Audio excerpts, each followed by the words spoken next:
Alrighty, my people. All right, GizzyCredit theme. Hopefully you guys hear me. Testing. 1, 2, 3.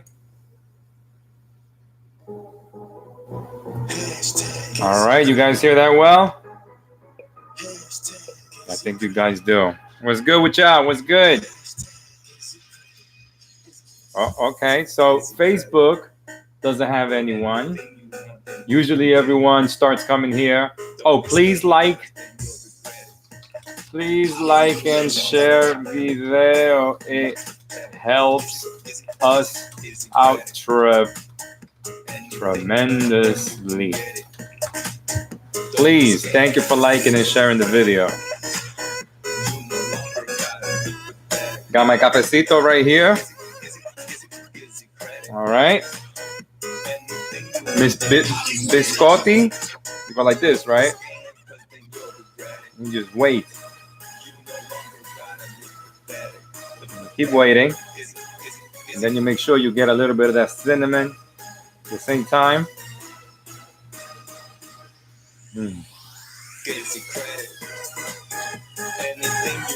That's how you do it. Then you do it again. And you tip it over like this. You see that cinnamon right there with that whipped cream? When you reach up. Oh.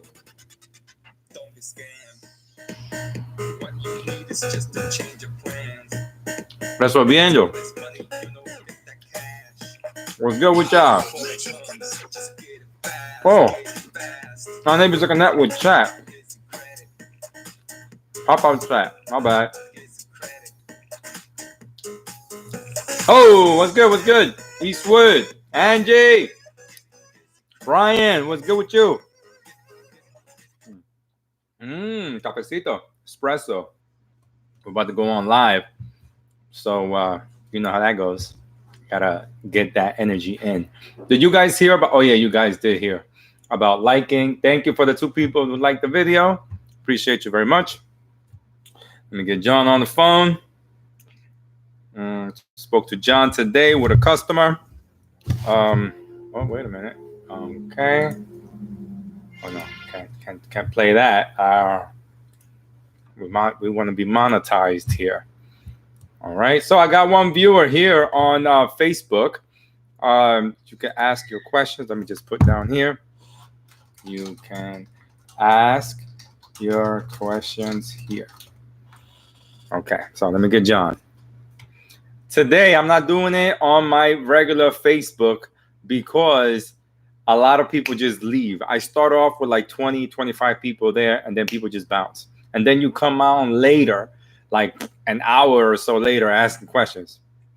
Listen, YouTube people, you guys stay on. I appreciate you very much. Today, you're going to find out how you remove bankruptcy. And not only that, educational for you too. Even people who are in the credit repair business, they love these podcasts because we know what we're doing. We've been doing it for 10 years and we have systems in place to help you guys out.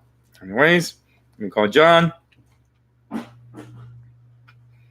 righty. Let me know if y'all can hear John on YouTube. All right.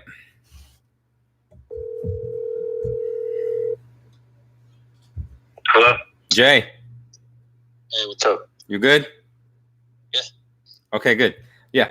So I was just telling people that today I'm doing my live cast on my breakthrough business concepts on Facebook because many of the people who log on to our Facebook, my personal page, they just get up and go. So we start with like 20 people there and then we leave. Might as well do it on Facebook. I mean, on YouTube and do it one time this time and see how it goes on my Breakthrough Business Concept page. I was just telling people, John, how these podcasts are educational.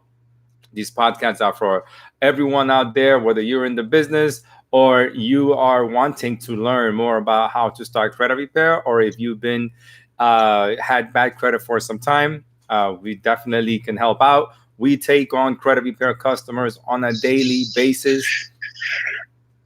You're right there, Jay?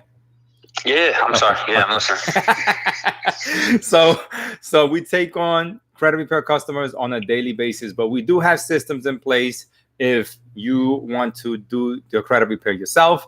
And even if you want to do credit repair as a business, we have a professional do-it-yourself credit repair system. Today's podcast is going to be specifically about how to remove bankruptcy and how it impacts your credit. And on top of that, how you can navigate around that bankruptcy and restart living your life. Okay. So John's going to take over right now. John, you can introduce yourself. We spoke to, every time we speak to a customer, it could be a podcast because everyone has a different situation. Like the customer that we spoke to today who called up the bureaus and that whole mess, which I know you were annoyed, but that's a whole other educational point on how people get educated with, how to properly do credit repair, how to properly follow instructions as well. And you know what, Jay? She didn't take the intake call, right?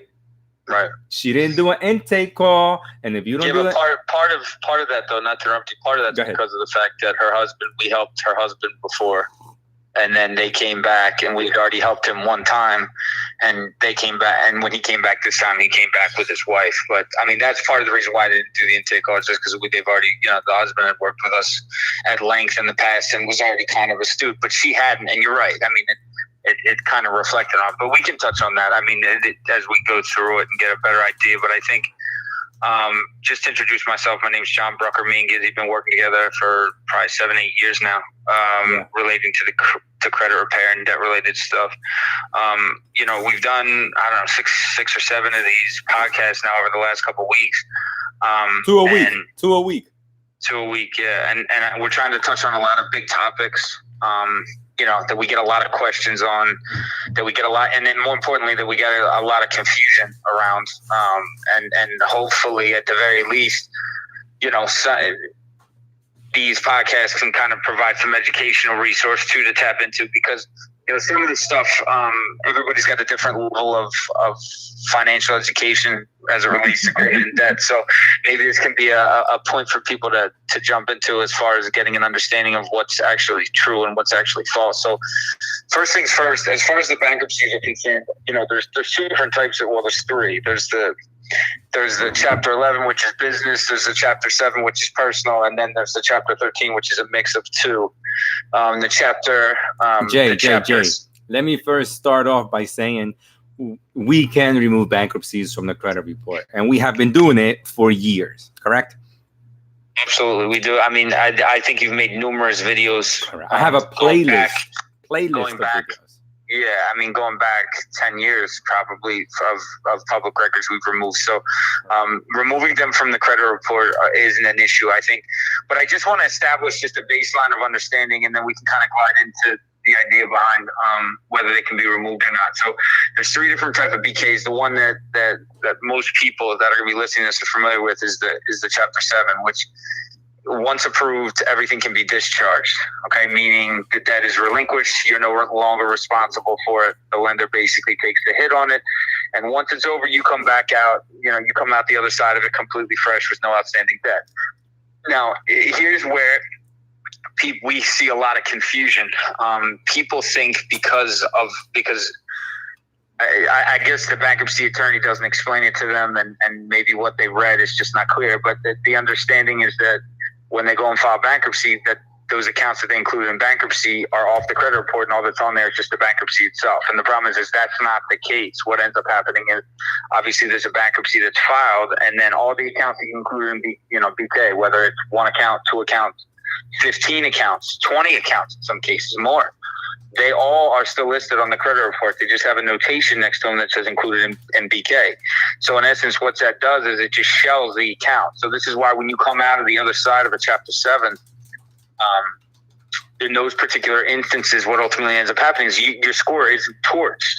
Your score is, in a lot of cases, somebody will come out on the other side of a Chapter 7 and they'll be in like a 640 range, assuming they had some reasonable amount of pre-existing paid-off accounts. And so they come out of it thinking, okay, you know what? They're just assuming because their credit's not completely in the toilet that those accounts were removed, and they're not. That they're there. So when somebody comes for credit repair and they say, I got a BK on here, yeah, you got to get the BK off. And in order for it to substantiate, you also have to take all the negative accounts associated with it off. Otherwise, there's going to be a reference to it. And what people don't realize on top of it is that the actual BK itself, listed as a public record, holds very little score relevance. It holds very little score relevance. It holds a lot of psychological, legitimate, relevance to the individual. Yes. Yeah. Why is that? Why is this the score? No. Is it the bankruptcy attorney that puts it in their head, like, oh, this is gonna negatively affect your credit score? No, it's society. Right. I mean, if you just look at society, I mean, it's perceived, like when you file for BK, that it's a significant event, and it is a significant event, right? Oh, well, yeah, emotional. So a lot of it's an emotional. It leaves a mark. I mean, it takes most people a lot to even get to that point, and once they do that, it holds a lot of emotional significance, right? But as far as the report is concerned, the bankruptcy that is listed under the public records holds very little score adjustment. Where all the points sit is in all the accounts included in BK. And the reason we know this is because we've done it. I mean, when you just remove a BK, you see very little score adjustment. If you remove all the accounts included in BK, that's where you'll see it. So in some instances, we may remove 90% of the accounts and the client will get a huge score jump. And then they'll be like, oh, man, when the BK comes off, that thing's going to fly. We'll take it off and be 10 points. But why didn't it go up anymore? And I'll be explaining to them it's because all the negative scoring that's included in it goes with the accounts, which is logical, right?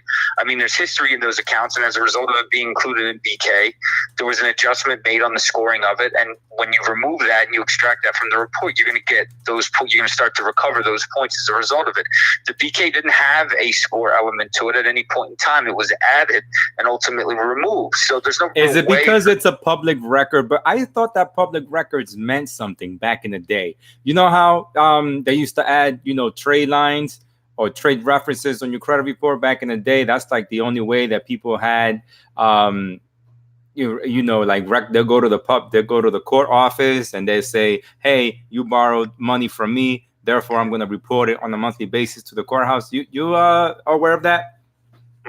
I mean, I'm thinking more you're referring to like a mortgage or something of that sort, because every time there's a mortgage, it's got to get recorded in the city it's in, right? And everything's got to get recorded. That's how they bookmark their ownership and they hold it against you, right? That's how they lean it against the property. That's how they get all their stuff. So, I mean, there's a number of different public records that you can establish, right? A criminal record's public record, a mortgage is public record. You can go into a courthouse and get information on any of this, but obviously we expedited that, or the government did, through LexisNexis, because you can get the same amount of information there. The context I'm using public record in those more related to,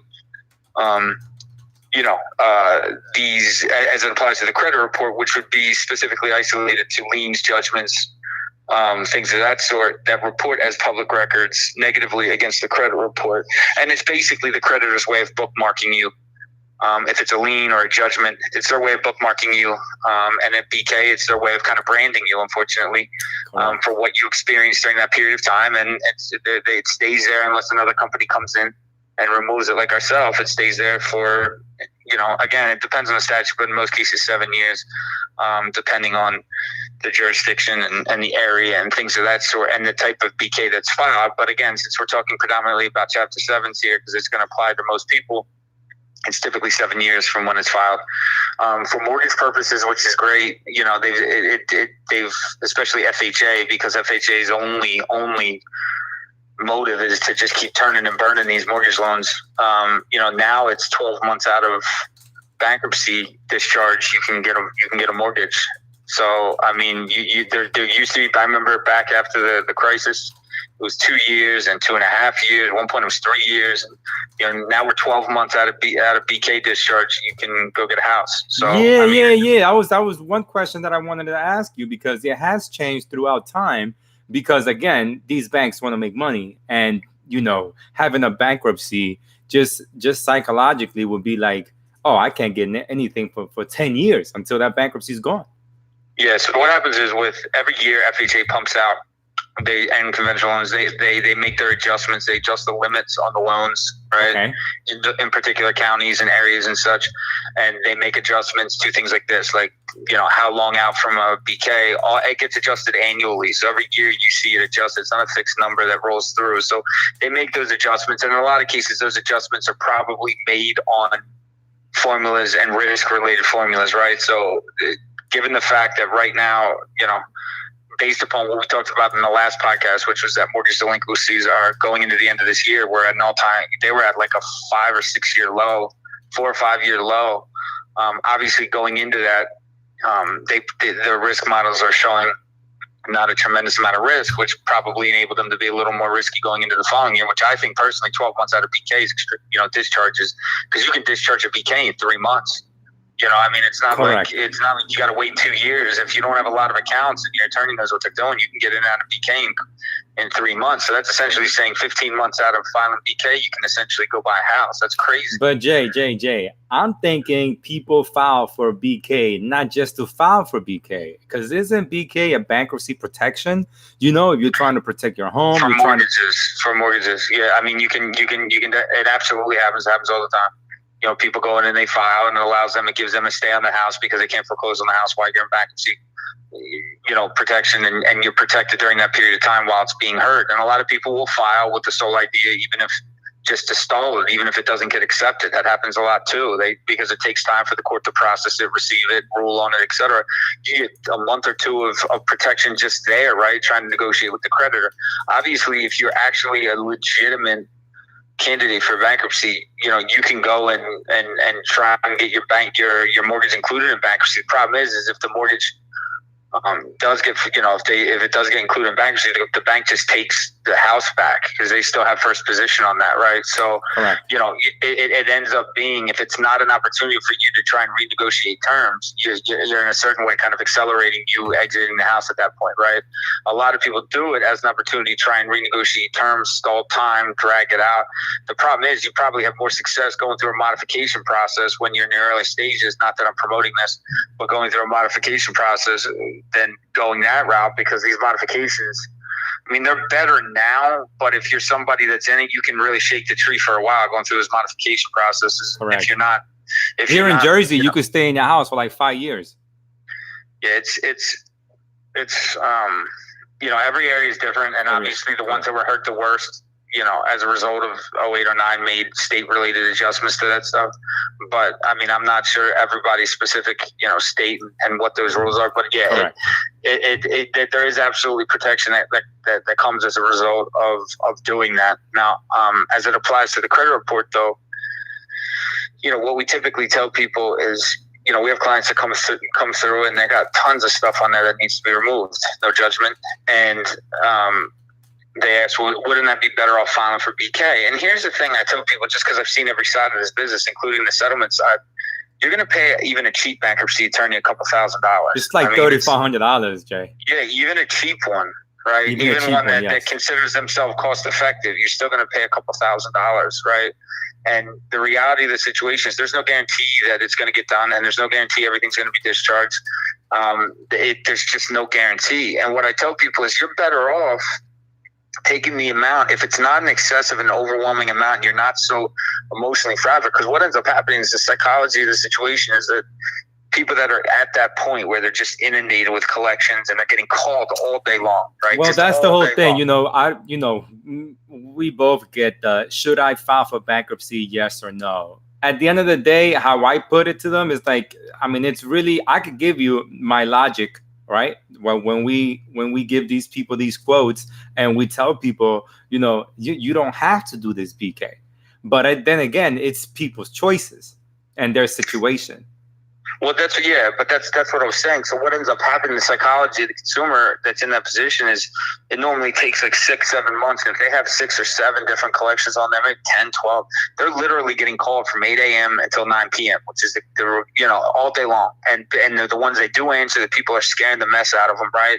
They don't know where this goes. They don't know what they're exposed to. So the easy path is to go there. So when they come to us and they ask, is it necessary? I typically say, I mean, unless you're doing it for some type of a strategic purpose, like saving the house, or there's some sort of a business scenario that you're trying to protect, I just don't understand why you would, because the reality of it all is just that, like, these debts, as they go to collection, I mean, they tend to work themselves out. I mean, if you're somebody that has 15 or 16 collections on there, that collection company knows that. They know there's 15 or 16 other people that are trying to that's currently holding a bag that are trying to collect. And they have a rough idea of what you make. So it becomes, and I'm not promoting people not to pay their bills. I'm just saying, correct, we never do. In a highly emotional situation like it can be, and I completely sympathize with people getting in that position, because I've seen the clients do it, and I understand the emotional state. If you can just take a step back and put together a plan, you can certainly avoid having to do it, because it really isn't necessary. It's not necessary, because if you really go through the process of the collection, like if you wanted to settle it. But John, how can you tell that to people when they're maxed out on their credit cards and they're all the way up to here by their neck? Well, listen, you know what it is? The people that are most scared are the people that actually have something to lose, right? That's what it ends up boiling down to. Like, the people that have nothing to lose, they're like, forget it, I don't care, right? And they're the ones that just they'll either file or just ignore it. And then they realize when they ignore a lot of it kind of works itself out. It's the people that have something to lose, like a 401k, an IRA. They could potentially be garnished if they get taken to court, etc. They're the ones that are most concerned, because they don't, or they have a house and they don't know if they can leave the house, because all the people from the collection companies lie all the time. They lie like crazy.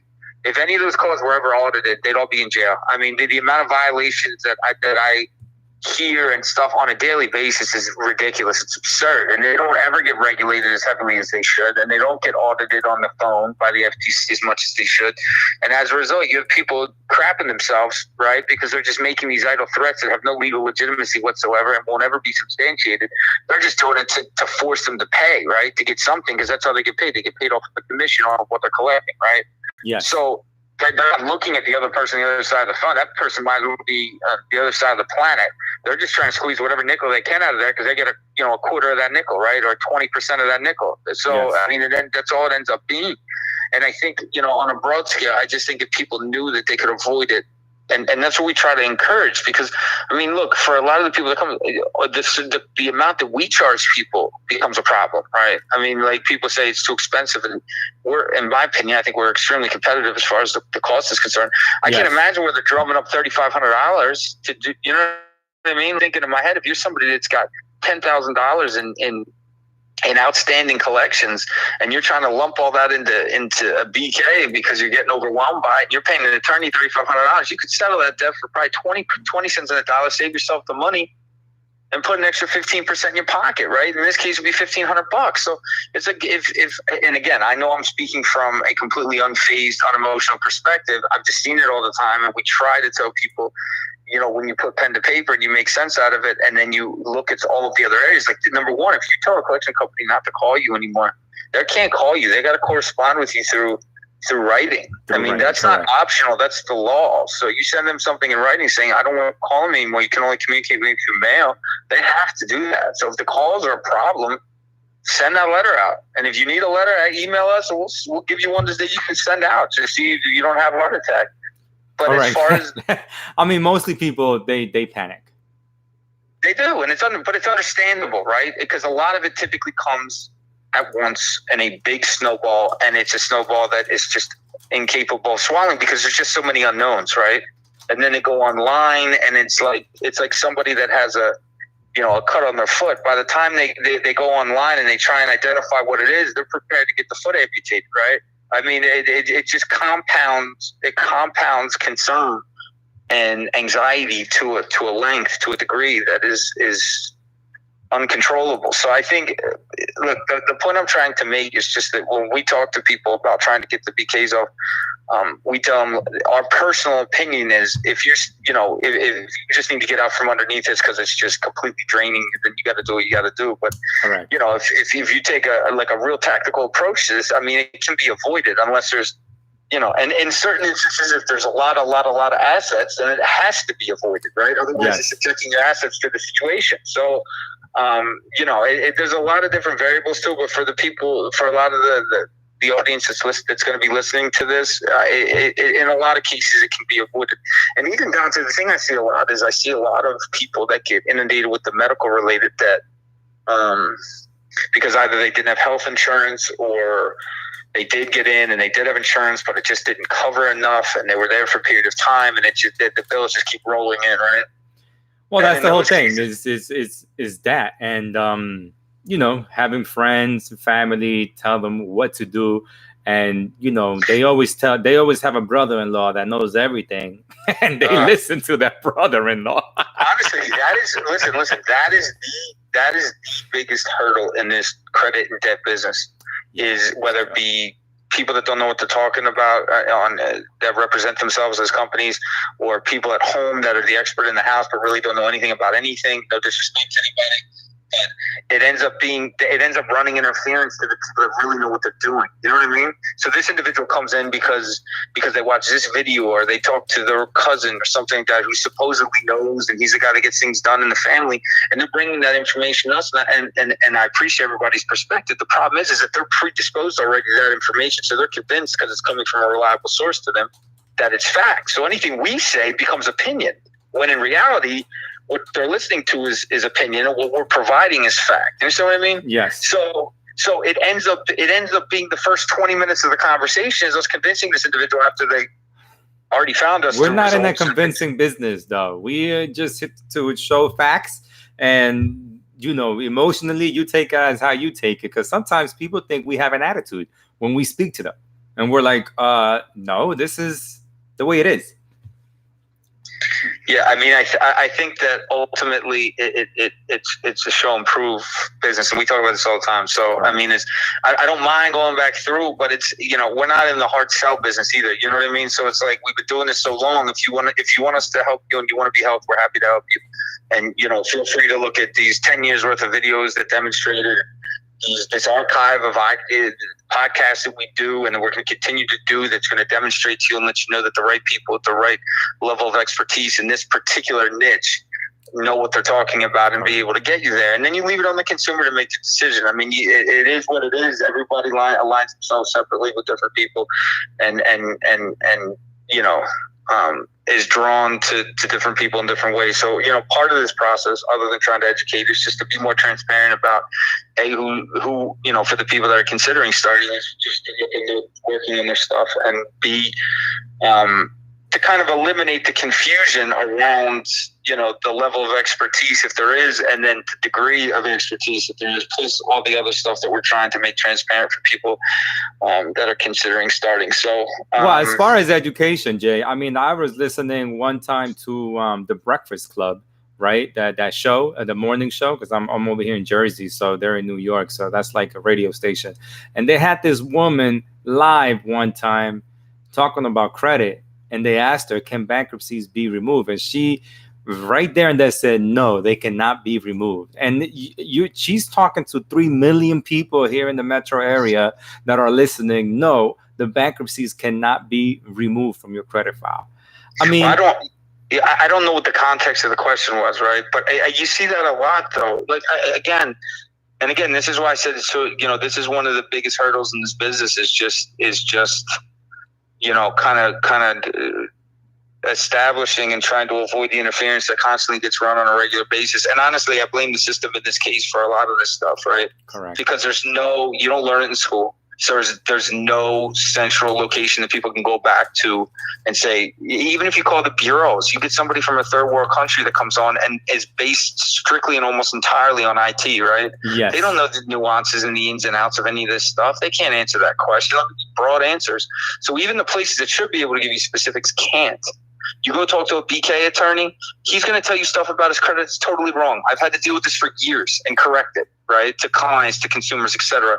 And it's the same everywhere else. And this is the biggest hurdle. Like I said, it's very difficult to have to work around either somebody's ignorant perspective on something or somebody's uneducated perspective on something. The thing about it is fighting also someone who is recognized as like an expert. You know what I'm saying? So if someone like an attorney says, oh, you can't be removed or whatever, and then we say it as an authority, you know what I'm saying? that is conflicting, and that may confuse people, because you have an authority that you're kind of looking up to help you with the bankruptcy, telling you, oh, you can't do anything for a couple of years.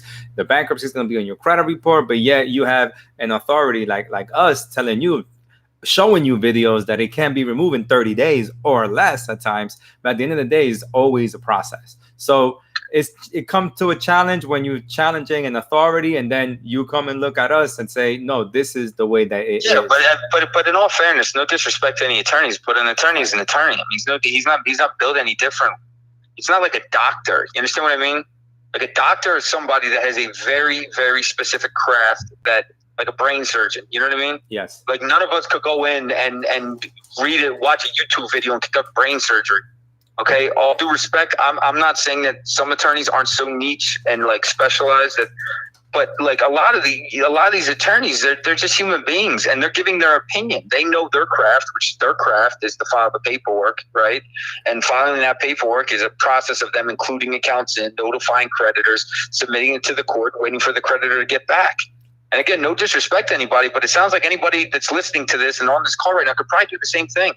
So, well, I mean, I live in Jersey and I grew up in Newark, and when I pass by Route 21 over here in Newark, they have $300 file for bankruptcy, divorce, $300.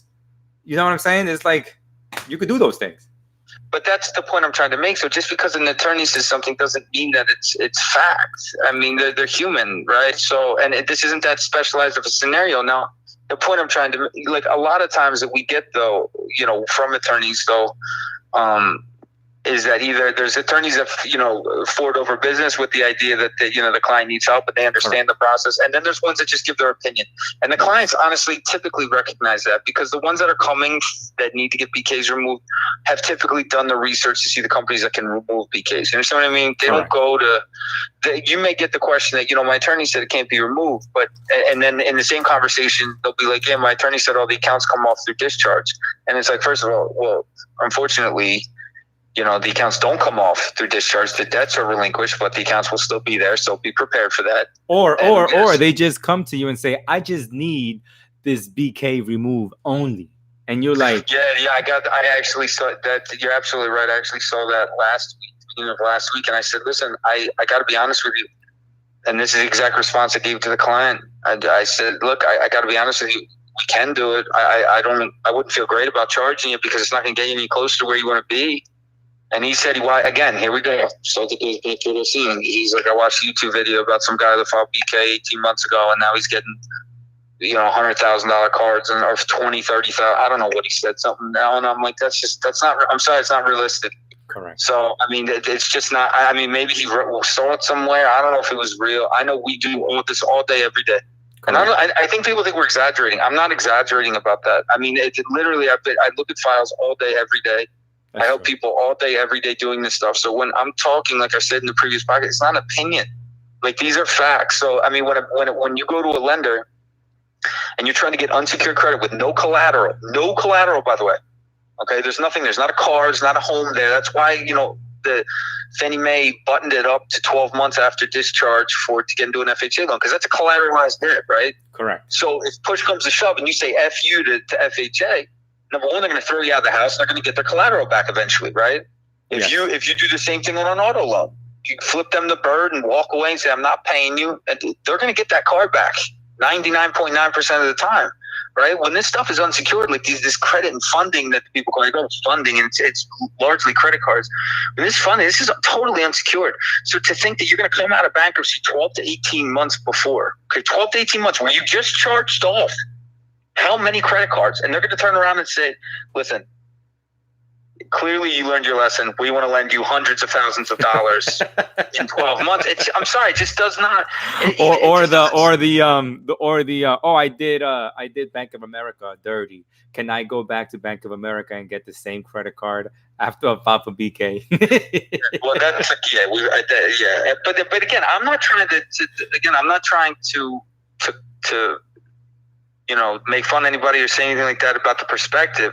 I'm saying this goes back to my point earlier, where you essentially we're fighting against, like, this. In this instance, the individual had seen a video he watched somewhere, right? Correct. That video wanted to be substantiated, and I understand that a lot of your videos get posted, and people can use the same argument. But the problem is you really can't, because in a lot of your videos, you have human beings in them, right? Yes. It's not just you posting a video of a result. You've made videos with human beings in them where you literally show the things they've purchased and how it's changed their lives, and you sit down and do a full-on interview with them. So you've sprinkled in all kinds of scenarios there to help substantiate it. And, I'm thinking, but in cases like this, we're constantly having to jump over. And in this case, I just said to the client, I said, look, we'll do whatever you want to do. I said, but the reality is that I in all the years of us doing this, I haven't ever seen somebody come out of BK 12 to 18 months and they're banging out $25,000, $30,000, $40,000 credit cards. I'm sorry, I haven't. And I don't know how it could be expected. Normally, if you have an imperfection on your credit in 12 to 18 months on a mortgage, they ask for a letter of explanation. Correct. Right? And this is a collateralized debt. If you have one late payment, at a BK, a late payment in the last 12 to 18 months, they're typically going to say, well, why were you late? You got to explain that. And we'll get into the rebuilding process of, after bankruptcy. For sure. But again, it just goes back to just, the point of the constant point here is that, you're just constantly having to kind of try and jump over and navigate around misinformation. And look, honestly, at the end of the day, all the misinformation, the only winner is the creditors. It really is. The creditors and the banks are the only ones that win when there's this constant flow of misinformation and disinformation and confusion, because it's just perpetuating any way of the consumer base getting smarter. You understand what I mean? But I've seen files that they file for bankruptcy and then they say, I got a car exactly right after my stuff was discharged. I'm doing better now. But I'm like, yeah, but you got a bankruptcy. What's your interest rate on that vehicle? You know what I'm saying? It's like 22, 23%. But hold on, there's got to be more to that story, right? Like people, I think the one thing you can agree that everybody learns that's in this business is that people say a lot, right? Yes. And they do it. Sometimes it's done with the perspective of projecting that it can get done, even though it hasn't been done, or they may not leave out the other side of it that was co-signed by their mother, who has an 800 credit score, right? And a large majority of that loan is sitting on the mother's credit, but they just co-signed it to put them on, and that's why it's alleviating that, right? So a number of factors that come into play there that could make that happen. I haven't ever seen somebody walk out of bankruptcy court getting the discharge papers done and then go get a car loan. But again, you go back in 4 or 5 podcasts of ours, auto loans are the low-hanging fruit right now. So I wouldn't even rule that out, quite honestly. I'm not saying that's 100% fictitious, but the fact of the matter is it's still hard for me to believe. You understand what I mean? That walking out of it, that they would do, it is a collateralized debt. So I'll leave a couple percent possibility that there's a chance that it is. But at the same time, it ends up being something that, it's some of this stuff is just we hear it every day, and we share some of the stories here at this podcast. Sometimes we don't share some of the more extreme, ridiculous stories because we're not here to make fun of people or to judge people and what they think. It's just we're trying to give like the real information, the real legitimate educational stuff that you can kind of hang your hat on and then utilize as a form of navigation going forward. So if you do decide to work with, or even if you don't, just at least know what the right answer to things are, because honestly, it's going to make your life easier and prevent you from being hustled too. So the more educated you are when you go for this service, to go ask someone and you ask them, how is this process going to work out? And you hear some old okey doke, you already know if it's bogus or not. Listen, here's the bottom. I don't. Nowadays, we don't really have to have this conversation with the clients because it's a little bit different. But going back 6-7 years, I would always say to people that would come in with the nonsense, like the smoke stuff, the stuff that's just completely ridiculous. I'd say if you can't make sense out of it, it's because the person explaining to you can't make sense out of it. Correct. Right? And if they can't make sense out of it, you shouldn't be giving them money. So either they're intentionally not trying to get you to understand it, and you shouldn't be giving money to somebody that's intentionally not trying to let you understand something, or B, they're not the ones doing it and they don't understand it, and you don't want to be on that down line, right? Correct. Because if they can't explain to you properly what's going on because they don't understand it, how in the world are you going to understand it? And you know what? This is why we like to be with the customer, because we get referrals from like brokers, right? But the broker, he just sells, he doesn't. No, but we stopped that a long time ago. It's If you send a client over, we deal with the client. You know, I mean, because what ends up happening, and learn this was day one stuff, that a broker comes in and sells a Ferrari, right? Correct. Where, you know, it's done in 3 days, 4 days, 5 days. You end up fighting the client because the expectation that was set, although it can be done, there wasn't a proper expectation set. And all they care about is just getting their money off the top, and they move on because there's no loyalty there. They're just selling, right? Correct. So they don't care if they see that client ever again. They're not going to have any history with that client. So it was like, you know, listen, we learned that early on, and from that point on, it was, listen, if you prefer a client, that's great, but we deal with the client from inception to completion, and that's it. We deal direct. There's no in-betweens. There's nobody that's going to filter it. There's nobody that's going to make excuses and communicate them properly.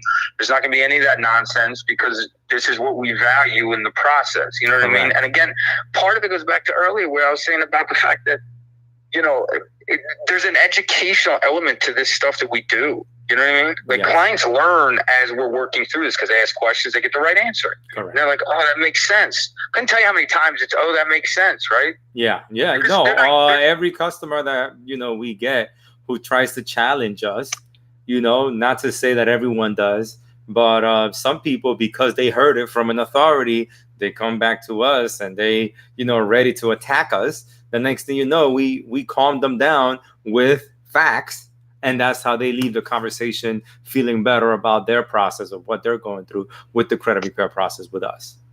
Absolutely. I mean, it's a number of things, though, right? I mean, it happens on the way in. It happens sometimes during. It happens, you know, after the fact when they reach out and somebody gives them misinformation. Like I said, it is the one heel of this business. It's one of the large heels of the business. Is constantly having to counteract disinformation, misinformation. Like I was saying earlier, in all likelihood, the only people that win are the creditors and the banks and stuff. That's it. They're the only ones that win, because if you continue to perpetuate this confusion as a community, as a society, you're not ever going to have a base of knowledge to work from. So you're not going to know what a true interest rate is for each product. You're not going to know which products are the easy ones to get. You're not going to understand things like coming out of FHA, can you get a mortgage, all that stuff. You're not going to understand it because you're going to the wrong places to look for the information. Well, you know? I just had someone ask here on YouTube.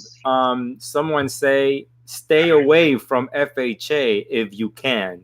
So, I mean, not to. But that's it. But again, that's just to be clear. I don't work for FHA. Clearly, I have no interest. I could care less if somebody does an FHA loan or a conventional. But why say that? Why say that? Well, I want to get the logic. We say that because most people utilize FHA loans. They are the common denominator for most households, right? They require the least amount of money down, and in doing so, they cater to all income groups. Mostly the middle income to lower income groups is what it's largely catered towards. So it appeals to everybody. Plus the low amount down works well as well, right? So the reason why I'm saying is because a lot of our clients do it. Not to mention there's a flexible underwriting criteria, so you don't need to be 100% done your credit in order to get an FHA loan. The minimum FICO is a 620. Correct. Right? So you can have some hair on it and still get the loan closed and so on and so forth. And honestly, for clients that are done or clients that aren't done, most of them, I'm not saying all of them, a lot of them go conventional, some of them go jumbo, and some go unconventional. It happens from time to time. Most go FHA, which is why we're referencing FHA, and we're speaking to the majority of the people that we deal with, is why we're referencing that particular product. But I mean, people constantly say stay away from, and we talked about this. So for whoever said that, feel free to watch the mortgage video we made like 2 weeks ago, where literally the whole 2 hours was talking about different mortgage products and stuff and the nuances of them. But the fact of the matter is that FHA loans have PMI. That's why everybody says run away from the PMI. Run away from the PMI. You can't get PMI. Here's the reality, right? Any loan that's financed over 80% has PMI. Any loan. It's not just FHA. Any mortgage loan that has higher than 80% loan to value has PMI. And private, that's a PMI, private mortgage insurance. Private mortgage insurance. But I guarantee everybody that's listening to this has heard that term before. And the reality is they run away from it like it's a disease. And the fact of the matter is it's common. So if you go and get a conventional loan, 95% Fannie Mae, you put 5% down, you're still paying PMI. PMI is still there. It's not going anywhere. If the good thing with jumbo loans is they do an 80% first and they do a 10% second. So you avoid the PMI, which is great, right? Yes. Which you pay a lot more in the second mortgage, which kind of offsets the amount you would pay for the PMI. But the reality is you avoid the PMI cost. With conventional and with FHA, it's a denominator. It is what it is. If you want to avoid PMI, put 20% down on every loan you do and you'll avoid it. The nuance, the only thing that separates FHA from any of the other ones is there is a PMI kicker that exists in the payment. It's a very small denominator. Okay. And for most people, it's almost not even noticeable. So it may be on a $1,500 mortgage payment, might be an extra $18 that goes into PMI on the payment part of it. That is the only. It might even be less than 18. It might be on $1,500 payment, might be like $10. But the fact of the matter is, over the course of a year, it's $120, and it's a cost. But it's not a cost. See, this goes well with that whole response right there. That goes well with what I'm saying about just the general misinformation, right? Because everybody goes online and says, "Oh, stay away." My broker told me stay away from FHA. You get PMI. You know, it's like, well, did your broker tell you anything else? First of all, why are you working with a broker? Second of all, you know, did they tell you about anything else about it? Did they really break it down for you? Did they do their job and break every part of it down from the inception, like I'm doing right now, to the completion? Probably not. So then now you sit and perpetuate, oh, I want to avoid PMI. It's the worst thing ever. Well, you're going to get it anyway. So unless you're prepared to, unless everybody on here became, you know, somehow is working against the national trend in this country, and they're all going to put down 20%, there is an unavoidable way that you're going to end up paying PMI. So if the purpose of saying stay away from FHA, which I can't imagine would it be anything other than that, because the interest rates are almost identical, because it's a government subsidized loan, right? Interest rates are almost identical to conventional. It would have to be for the PMI, and it's just misguided, in my opinion. You know, it's dollar for dollar. There's a reason the government promotes and subsidizes the programs to term paper. And the reality is, you know, it gives a lot of people that otherwise wouldn't have an opportunity to get into a house, right? Correct. And you have the opportunity after 6 months to refinance that mortgage if you buy it properly. So I don't know why somebody would say run in the other direction, or I'm paraphrasing, but at the same time, to each his own, you know. But it goes back to what I was saying earlier about just, you know, you constantly having to compete with perception rather than reality, right? Yes. I have another question right here. How soon, from Facebook, how soon after a bankruptcy can you get the bankruptcy removed off of your credit report?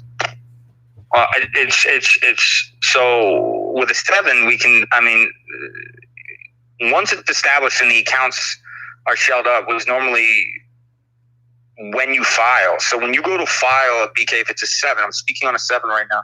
When you go to submit it and that BK reports, because it doesn't report when it's completed, it reports when you file it. So the minute you go down and file that paperwork, whether you've been discharged or not, it reports on your credit report.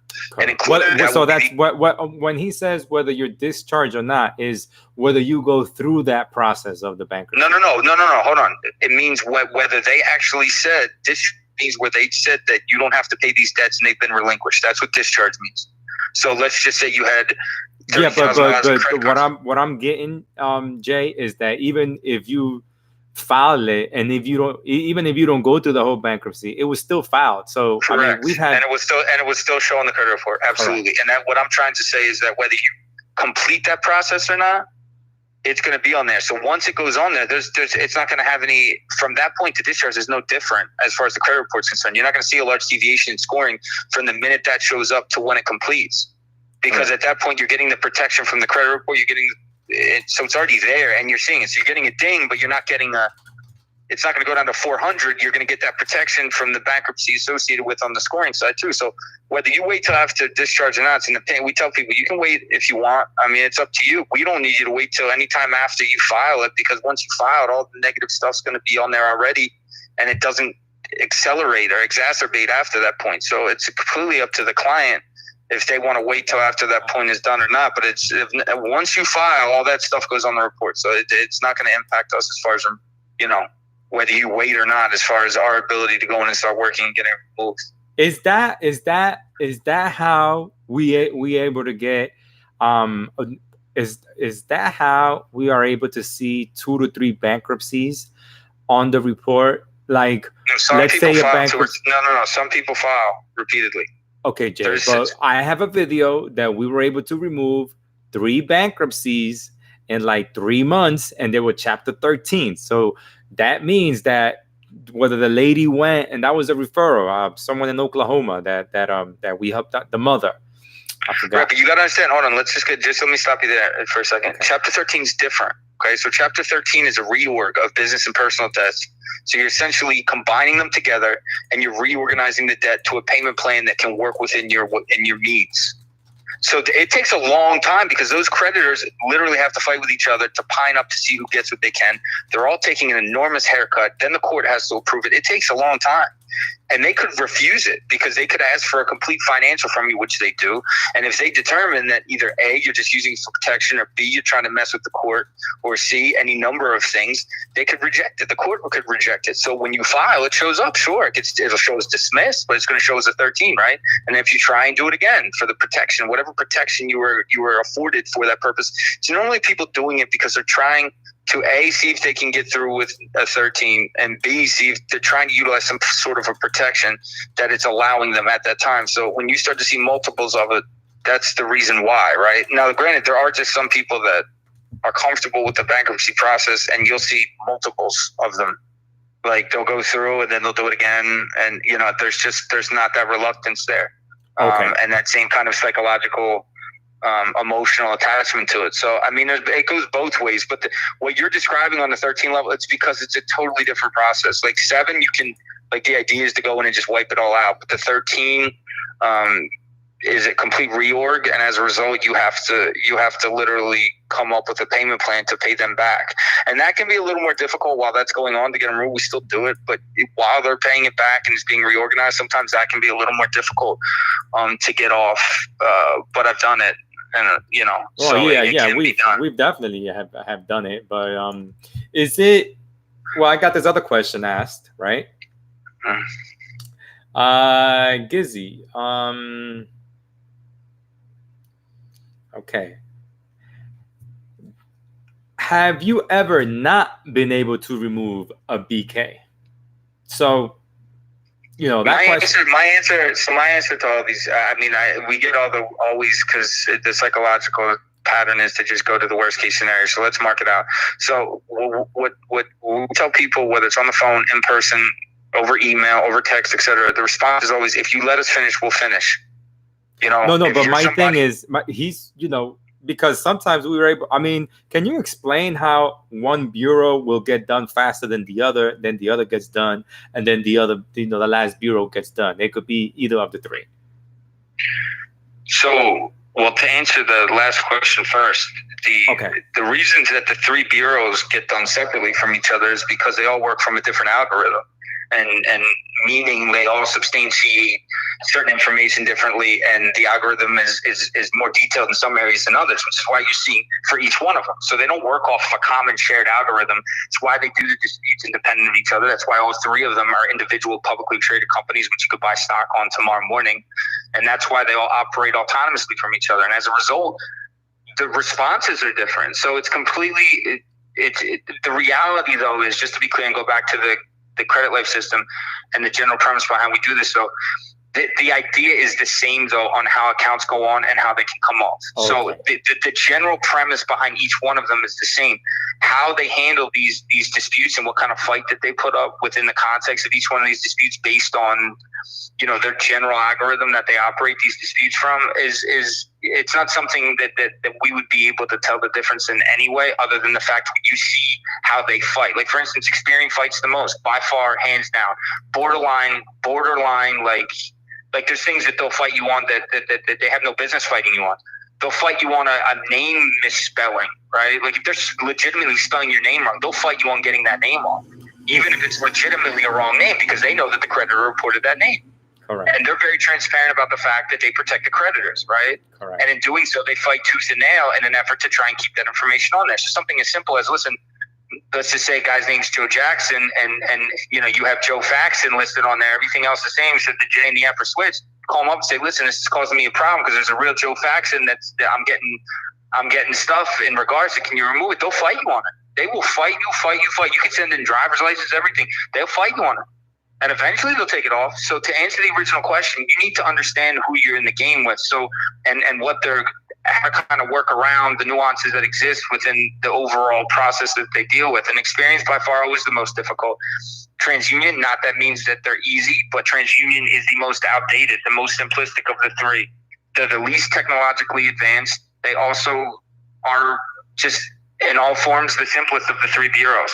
I'm not saying they're the easiest. It's just how they're set up. And Equifax falls right smack dab in the middle. Equifax is the FICO score of the three bureaus.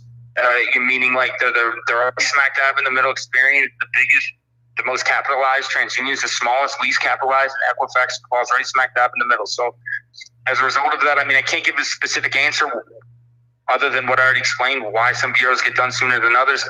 But it's because they review these disputes independent of each other, and they're arriving at a different process. Now, that doesn't stop us from being able to get done. We work through the other bureaus as they get done. And in doing so, we know how they put them on, so we know how to get them off. It's just not a consistent process. In some cases it is where, but I would say somebody coming in and getting all three bureaus done in the exact same dispute, I would say that represents probably less than 10% of 100% clients. It's not common for that to happen. It's very, very unusual. So I've been able to see two people get done in a week. Remember? I mean, we've had a whole bunch, but I posted a video of two people, of a file getting done in 2 weeks. I think it was TransUnion and Equifax, and the accounts in 1 week they were removed, which I got a video on that. Yeah, I mean, when you start getting into lengthier amount of accounts, somebody comes in with 15, 16 negative accounts on each Bureau Plus, it starts becoming, significantly more difficult to get all of them off on all three bureaus in one dispute. A lot of times we're getting them off all three bureaus in one dispute in a short period of time. There's normally probably 5 accounts or less on each bureau. Yeah. And even in that instance, there's no way for us to predict prior to, like, listen, this is going to get done in 3 days, guaranteed. There's no way to do that. Well, right now I have someone on YouTube, and they're like, Gizzy, can you do it in 30 days if you got the money? Meaning, like, if they could pay us more money to get it done. I'm like, no, it doesn't. I just don't.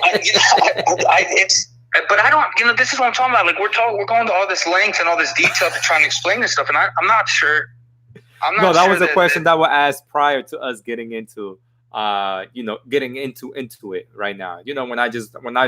I know, and the thing is, we hear that question a lot. Like, can I pay? If I pay you more money, can you do it faster? I want to get you the VIP. I want to get the VIP. So, dude, you're getting the VIP service, man. Maybe you should have gone to 15 companies before you came to us, and now we got to pull all the hair off of it, right? I mean, that's what people just neglect to understand. I mean, I think they just think it's lip service because they're so used to getting lip service, right? They're so used to getting shtick. They're so used to getting pitched. Yeah.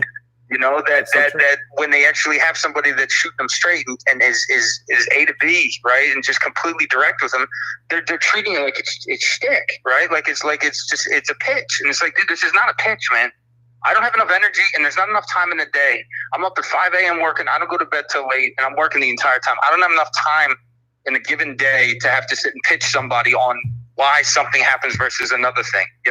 I give you a very clear path to understanding this stuff, and in doing so, workaholic. I think people try to convince themselves that the YouTube video they saw that's the one and done is somehow more legitimate. And this is what I was saying earlier. I mean, there's a theme about, just like I was saying earlier, about how, like, you're constantly fighting the interference, right? You're constantly having to justify things that, if there wasn't interference being run on a regular basis, there's a lot of people listening to this, they would naturally understand it, right? If there wasn't so many confusing elements being sprinkled into the overall process, they would get it, So it's just a couple legitimate sources that were there in an effort to provide information and properly educate people, then we wouldn't have all this confusion. But instead there is, and it's largely unregulated, and anywhere where there's largely no regulation, you get large amounts of confusion, and this is where we exist. So, hopefully some of this stuff for the people that listen allows the opportunity for them to, the people that are listening and have gone through and listened to all our stuff, that are being educated, because that's the purpose of this. I mean, what was people? I mean, I have someone over there in Maryland. She said, she filed for bankruptcy. She wishes she never did it, and she says 2 years after BK to get an FHA loan in Maryland. And then she says, I wish I never filed BK. It's a nightmare. But I'm thinking, once you file BK, it's done and over with. I mean, that's it. No, it's not. No, it's not, because that's what I'm saying. Like, if you're filing a 7, you have to submit your financials. I mean, there's a thing called bankruptcy fraud. Like, if you go and try and file bankruptcy and it's fraudulent, right? I mean, that's like a legitimate crime. Like, that's a crime. Right? Like, that's you taking advantage of the court, and it's considered a crime. Like, if you lie on the application you're sending in, or you're trying to figure out ways to So it's just like applying for a mortgage. They'll go in, they pretty much document everything that you're claiming, your income, your assets, Correct. so on and so forth. And they go back and they cross-check everything. And it doesn't happen overnight. And if the creditor wants more, the creditor can request more because it's a court case. It's an active court case. Is it the case why it takes 3 months? Like it's not, but you gotta understand, some can take a lot longer than that. I'm saying that ones that move quick can move in 3 months. It sounds like whoever asked the question, she might have had a bit of a headache, and that could be any number of things. You could have a bad attorney, or you could have a bunch of creditors that don't want to take a beat. And as a result of that, they're gonna ask for every last piece of information to make sure that this isn't a situation where somebody's trying to get over them, or if they are, they're gonna make them go through the ringer in order to substantiate. So there's some that can take 6, 7, 8, 9 months. I mean, it can take long, but think about it. I mean, look, I'm not advocating. I'm just saying, for some people that don't want to, that don't mind doing it, or they feel like they have to do it, and it's 6 or 7, 8 months. Number one, during that period of time, you're not getting bothered by the collection companies. Right, you're not getting hassled during that period of time. You're just providing information to hopefully get out from underneath it. Completely admonish yourself from it.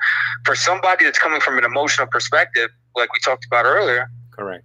I mean, that can be the medicine that they need. I'm not saying it's the medicine I recommend, but for some people, it's a means to an end, right? And whether it takes 3 months or 6 months or 7 months. I mean, I think the only cost that would probably be variable in that case would probably be the bankruptcy. Because you know how a loan modification works. That's why it could take up to 90 days. And I'm learning this at the real estate club that I go to, and they were talking about short sales and how when it's going to be when the short sale could happen. They say, a loan modification could take 3 months, and every 30 days they have to ask for a new 2 weeks of your pay stubs. They have to ask for a new what do you call that letter? Not discouragement letter. The letter that says that you're doing bad. What do you call that letter? Hardship letter. The hardship but letter. It's not normally every two. It's normally like if you get paid on a biweekly basis, right? Okay. And the loan goes beyond 30 days, they want to make sure you're still making that money. So they'll roll in. If it's another 2 weeks, they'll roll in and ask for another pay stub just to substantiate. So they know exactly what number they're supposed to back in on. It all makes sense, honestly. It really, from an underwriting perspective, if you understand how these things are underwritten, they do it like you would underwrite a typical loan. They're just basically working from extended levels of they're inching up the debt to income ratio a little bit more to be a little more flexible, and they're using alternative ways to document income in an effort to try and keep you in the loan. Because if you think about it, they still get paid anyway, so it's in their best interest. Originally, they didn't really want, you could tell when modifications came out, they didn't really want to do them. Yeah. To get a modification done, it would take forever because they would do everything they could to try and shake the consumer out of the idea of it, or figure out a way to basically give them such a laundry list of stuff that they got to compile that the client would give up, right? Yes. So the close rate on that early on was nominal. I mean, I can't even imagine. It's probably under 10%. But as time has gone on and they realize when they do retain these loans, again, it all goes back to success in the ratios, right? So I assume they have a metric that has come into play after these last 8 or 9 years doing this, of all the loans that are modified, X amount are probably successful, right? And go on to be good loans and X amount aren't. And I guarantee the only reason that they're so willing to do it now is because more than likely a large majority of them that are making them a lot of money end up being successful, and a small portion of that, whatever that default rate happens to be, even on remods, probably pales in comparison to the amount of people that do it right. So, well, is it because the loan modification is not based on credit score, more based on the income that the household income? So it could be like 5 people paying for the house. No, they don't do it based on that. There's no way. They don't do it. They won't do it on the household income. There's absolutely no way. They can't incorporate somebody else. They can't incorporate somebody else into a loan that's not on the deed, on the mortgage side. I mean, there's so much regulation that's surrounding mortgages. I mean, I've seen school loan companies on modification, which is absurd, as for the household income. But every time they do it to a client of mine, I'm like, you're not getting it because that's not how it's substantiated. That guy's got his own bills. You can't use his income and not back out his debts, right?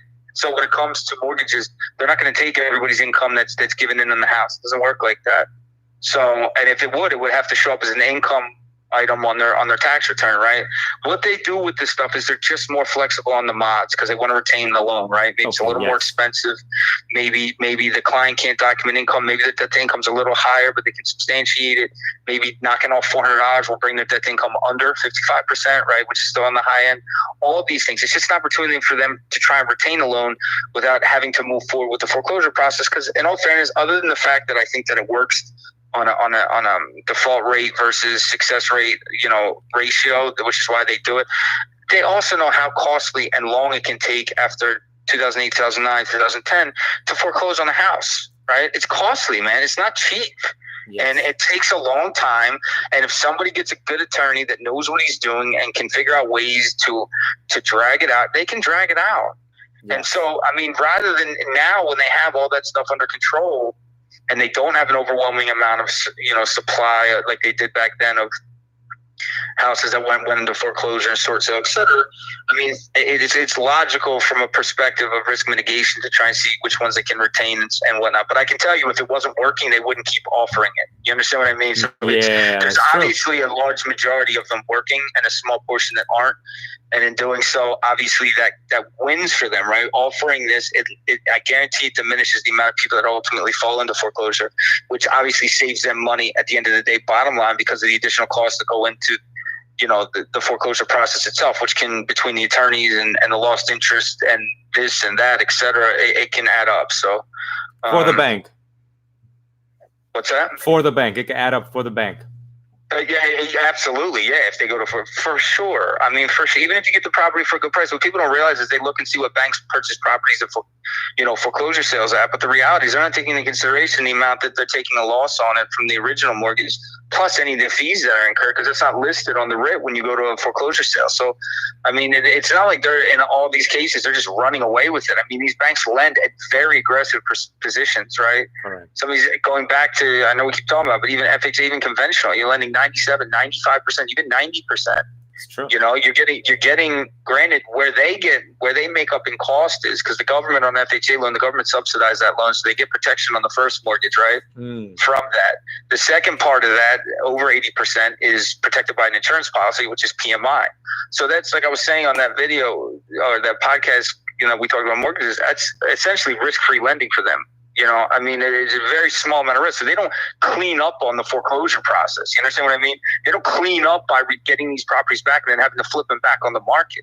Correct. They clean up because of the fact that they're basically on an FHA loan. They're essentially hedged in either direction. So why not pump that money out there? If you have the government covering the first or a large portion of it, you got insurance covering the second, and you have all these different hedges in place, it allows them to lend at high leverage but still be protected, right? Correct. So, in situations like that, they don't clean up on trying to take these back. They clean up on, the other areas that they've hedged themselves already. So they try to avoid it if they can. If they can't, then they don't, and then you got to go. You don't have a choice. Correct. I mean, when 2008, 2009, that's what happened. People just had to let it go. But it didn't. 2008, 2009 when it started. I mean, it went on till mid 2012, and I mean, it still leaked out from about 15. From that period of time, it took a while. There was people. There was crazy stories you heard coming out of that period. About how long people stayed in their house, and and just because there was such an overwhelming amount of them at that period of time, the banks couldn't keep up. And not only that, I think before George Bush, GW went away, he put something about that 1099 that you don't have to pay the 1099 on a loss. On a primary residence. On a primary residence, yes. So just to clarify what you're saying, if you had a house back then, and it still applies now, if you had a primary house now where let's say you took a mortgage out for $500,000 and it gets short sold, let's say you go to foreclosure and it gets short sold for $400,000, that's $100,000 loss to bank. It's called a deficiency. Correct. In an investment property scenario, if you don't work something out with the bank, technically they'll put a judgment against you for the $100,000 because foreclosure is a court process. And if they don't get paid back their money, technically speaking, if you don't A, hire a good attorney, and B, do it right, they can technically do that. What Gizzy's describing is that the fact that there were so many people that were getting hit with hundreds of thousands of dollars in judgments, especially in areas like Florida, South Florida, Arizona, Vegas, where literally the values dropped 50. You'd have $1 million house for $300,000, $700,000 deficiency. And I'm not exaggerating with that scenario either, because the money supply completely dried up. So what it did was they had to do it. So what they said is, look, if it's a primary residence, the bank isn't entitled to do that. If it's an investment property, though, it's a different conversation. And that, I believe, still stands true to this day. If you go bad on an investment property and they choose that they want to, they could potentially come after you for a deficiency judgment for whatever the difference in the amount is. Okay. All right, cool. So the same girl, Tara, she says, I use legal aid. I don't know what that is, or probably a website. No, it's not. I'm assuming she needs like legal aid, like the free service that they offer at court to apply, to submit for the BK. And that would explain why it was such a nightmare, because she basically tried to file that, she did a majority of the work herself. And legal aid, I'm sure, just did enough to point her in the right direction. Yeah, that's what she says. Yes, correct. And then she says, I can't get anything. They keep saying wait 2 years. So I'm thinking about a house. And then she says, the credit bureau told me to stop sending letters to dispute my BK, basically. Because she's just disputing it the same way over and over again. I can only imagine what system she purchased, or if she's just writing a letter of sympathy to them. I'm not sure how she's doing it. Obviously, there's a large part to Tara? So when we see a letter like that, or someone, she's just for everybody's listening, she's describing which I get this question constantly, so I'm sure everybody on this that's listening to this right now is privy to. When you get a letter that says your dispute is frivolous, or we deem your dispute to be frivolous, something to that extent, and it's not Experian, meaning if you get it from TransUnion or Equifax, it's normally because you're just sending the same thing in over and over again. They're not going to review it again. Correct. And if you just, it's just not going to happen. And that's why it has to be some sort of a broader process and a broader system for the system to be successful. You can't just keep saying the same thing over and over and over again, hold your eyes, wait 30 days and think something's going to change, which goes back to our credit life podcast we did for the repair system. It explains, that you need to have an ongoing process that's constantly being adjusted and managed in order to be able to constantly get things off time in and time out. That's why we get questions a lot where it's, if it doesn't come off first round, does it come off? Yeah, it comes off. It's a process. We wouldn't tell you it's a process just for the purposes of mailing the same thing in over and over and over again in order of breath. Again, I go back to this conversation. We wouldn't be doing this for 10 years or almost 1,000 clients if we just sent the same thing in over and over and over and over and over again.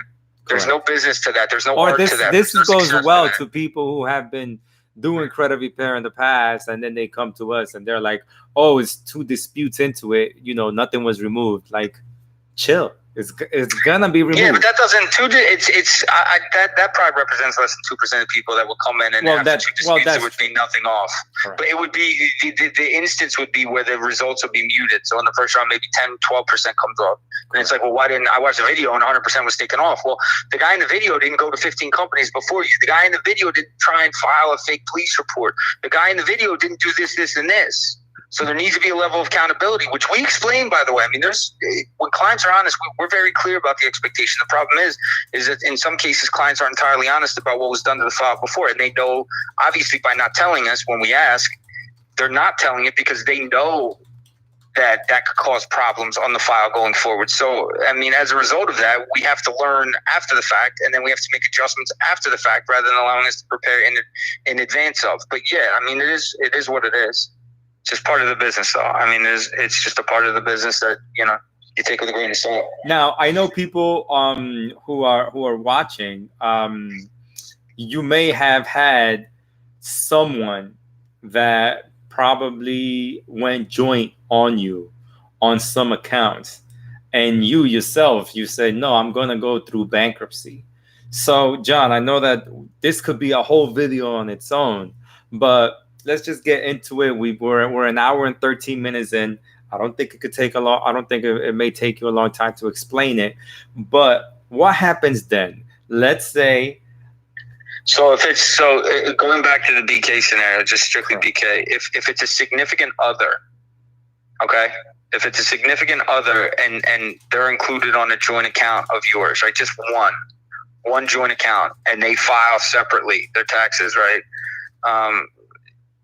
What'll end up happening is that account will show as included in bankruptcy on the other persons, on the joint signers, if it goes into bankruptcy. And what'll ultimately end up happening is it'll impact that person's credit. So that person will get torched, right? While the other person's going through the whole process and they're obviously going through the regular protocol of it, but because they included that account as well that they're joint on, it ends up hurting the other person. Now, to my knowledge, if it's not somebody that's your significant other and it's just a random stranger that you join on, which rarely ever happens, right? So, I mean, it's not like that happens commonly. That account will just go into charge-off, collection, etc., right? So you'll get the regular unpaid until eventually there'll be a resolution as it reports on the credit report. So in any instance, the individual that's on the other side of that is getting hurt.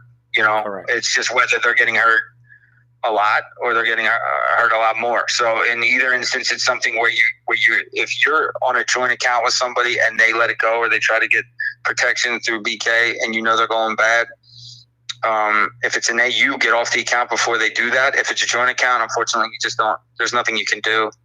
Yeah, but how do you get off the account? Don't you have like a refinance? You can't. That's why I said if it's an AU, get off of it before they do it. If it's an AU, yes. But if it's a joint.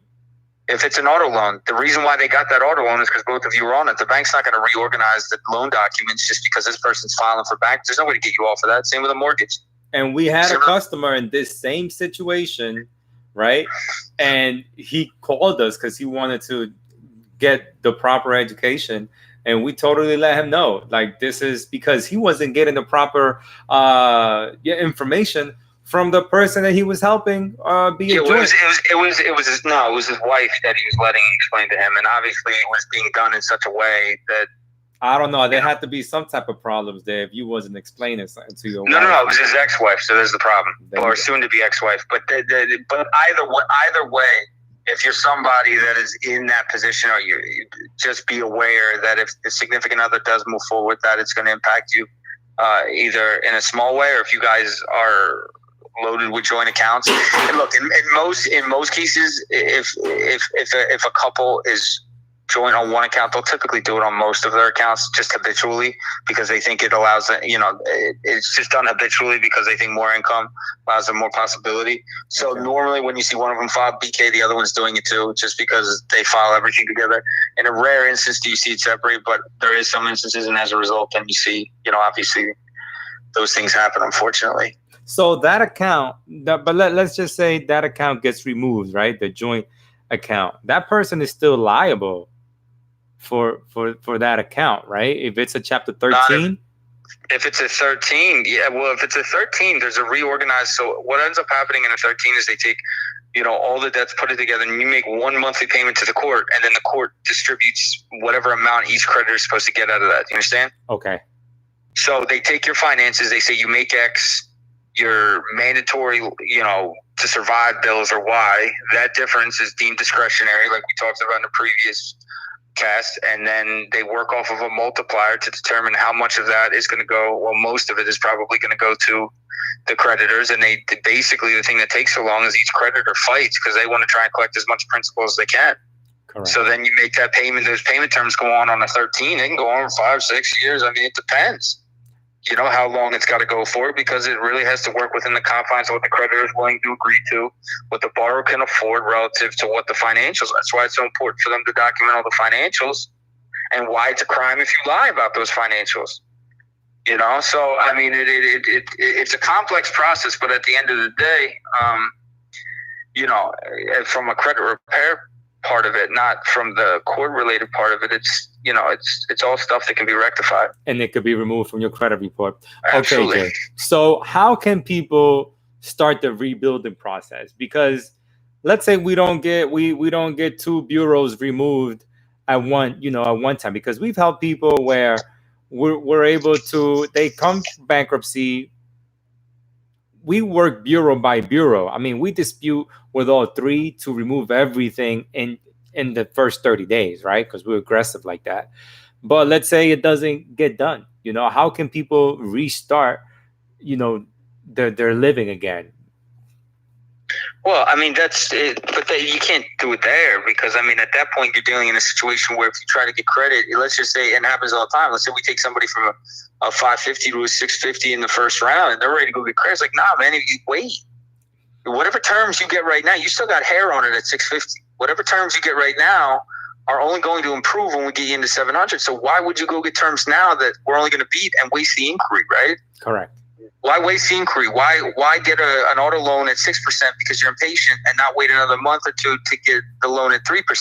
You're not going to be able to refinance it in 2 months. So what's the objective? If you have a car, have patience and wait 2 months to get it done. Same thing goes for a credit card. I mean, look, from a creditor's perspective, we're all just an interest rate, right? Yeah. So, I mean, they look at us like an interest rate at that given point in time. So as a result, as things continue to improve, those interest rates are going to get less. Your cost of borrowing is going to continue to get less. So why wait? What I always say is, if it's to clients, if you can wait, if it's an emergency, then we'll help you line it up, right? If it's something that has to get done, and there's no more time, and it's got to get done, we'll line up. But outside of that, there's absolutely no reason, because it's illogical. Because A, you're wasting an inquiry. B, more than likely, whatever you open, you're going to have to either not renegotiate, but refinance, or close and open another one, because the rate's going to be far too high. Speaking of a credit card at this point, because the rates are already high there, even on good cards. So if you open something up when you're not entirely done yet, they're gonna rate you on it because they know they can, right? So when somebody, let's just say for argument's sake now, typically the rebuild process starts as each bureau completes. So it's not uncommon for one bureau to complete, then the next, and then the next. So if for some reason Equifax finishes first, we start, if it's a thin file and they need to start beefing it up, we have lenders that just pull Equifax, lenders that just pull Experian, lenders just pull TransUnion. So we don't need all three to be done to start the process of building it, but you need to at least work from one of the bureaus that's clean so that you have optimal lending parameters, and you're going to get an optimal rate. But Jay, just on Equifax, people could restart their life. They could go to an Equifax lender that could give them a credit card and a vehicle loan. I mean, that right there is a couple of jumps in life. No, for sure. But that's not, again, going back, that's not the objective of, we have people. That's not correct. I know what you mean. I understand what you mean. You're saying there's a possibility in those cases. And yeah, there absolutely is. And honestly, that's how most clients work out. So for argument's sake, let's say somebody comes to us in the first round, we clean off Equifax, they need to get a car. We'll start working through Equifax, start knocking out goals, because that's the whole purpose of it, right? To knock out these goals, get the client to the goal. Now then TransUnion or Experian is last, whatever the case may be, if they knock out the new auto loan at 2% and they want to get a high limit card and they want to start working towards, let's say we get the middle score above 620 in the first round, and they can start working towards getting the mortgage approval on an FHA loan if that's what they were targeting, plus Equifax is done. So you can start getting that groundswell going, right? And the process on the goal side of it can start to move. We're not in any way, shape, or form interested in dragging this process out. I can 100% assure anybody that has that type of confusion. The reality of the situation is that, there's a certain way of doing things and there's an incorrect way of doing things. We don't waste inquiries, because a wasted inquiry is a wasted inquiry. Number one, it sits on there for 2 years, and obviously we can remove it. But why would we want to make extra work for ourselves when we know you're not ready? I know when people are ready.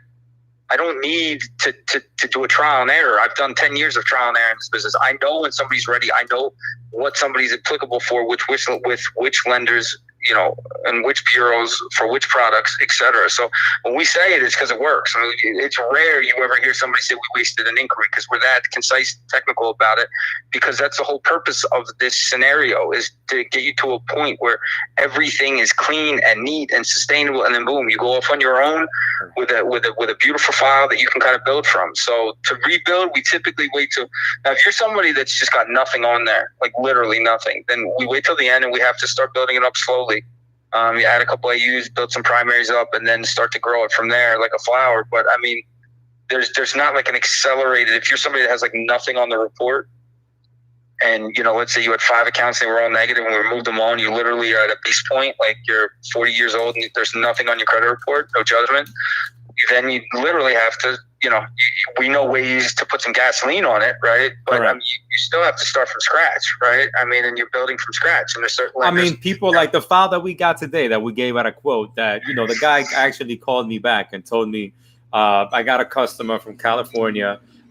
He wanted to add trade lines or get funding. And we looked at the file. And John is like, this looks like one of those made up numbers, because the guy's 40 years old. A CPN, which everybody that's listening to this is probably familiar with. And I said, look, we don't deal with CPNs. This particular individual was 45 years old. He had 2 total accounts in his credit. One of them was negative, no increase. So, obviously when you see that, I mean, look, even if you're somebody that barely uses credit and avoids credit, which most people in this country cannot, even if they wanted to, 10 years ago, you potentially could, 20 years ago, you definitely could. There's just not enough cash in circulation these days as far as everybody uses credit, everybody accepts credit. So you have to, in some capacity, utilize credit. To think you're 45 years old, you've opened up 2 accounts, and one of them is an auto loan you opened in November, and just so happens that the AU was added in November, and it just so happens the one inquiry is from November. It certainly smells.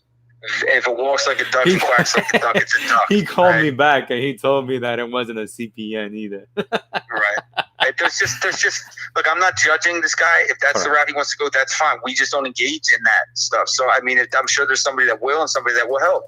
But in that type of a situation, it's just this wasn't an individual that was from another country that just came over and opened up. It wasn't any of that. He was an American guy.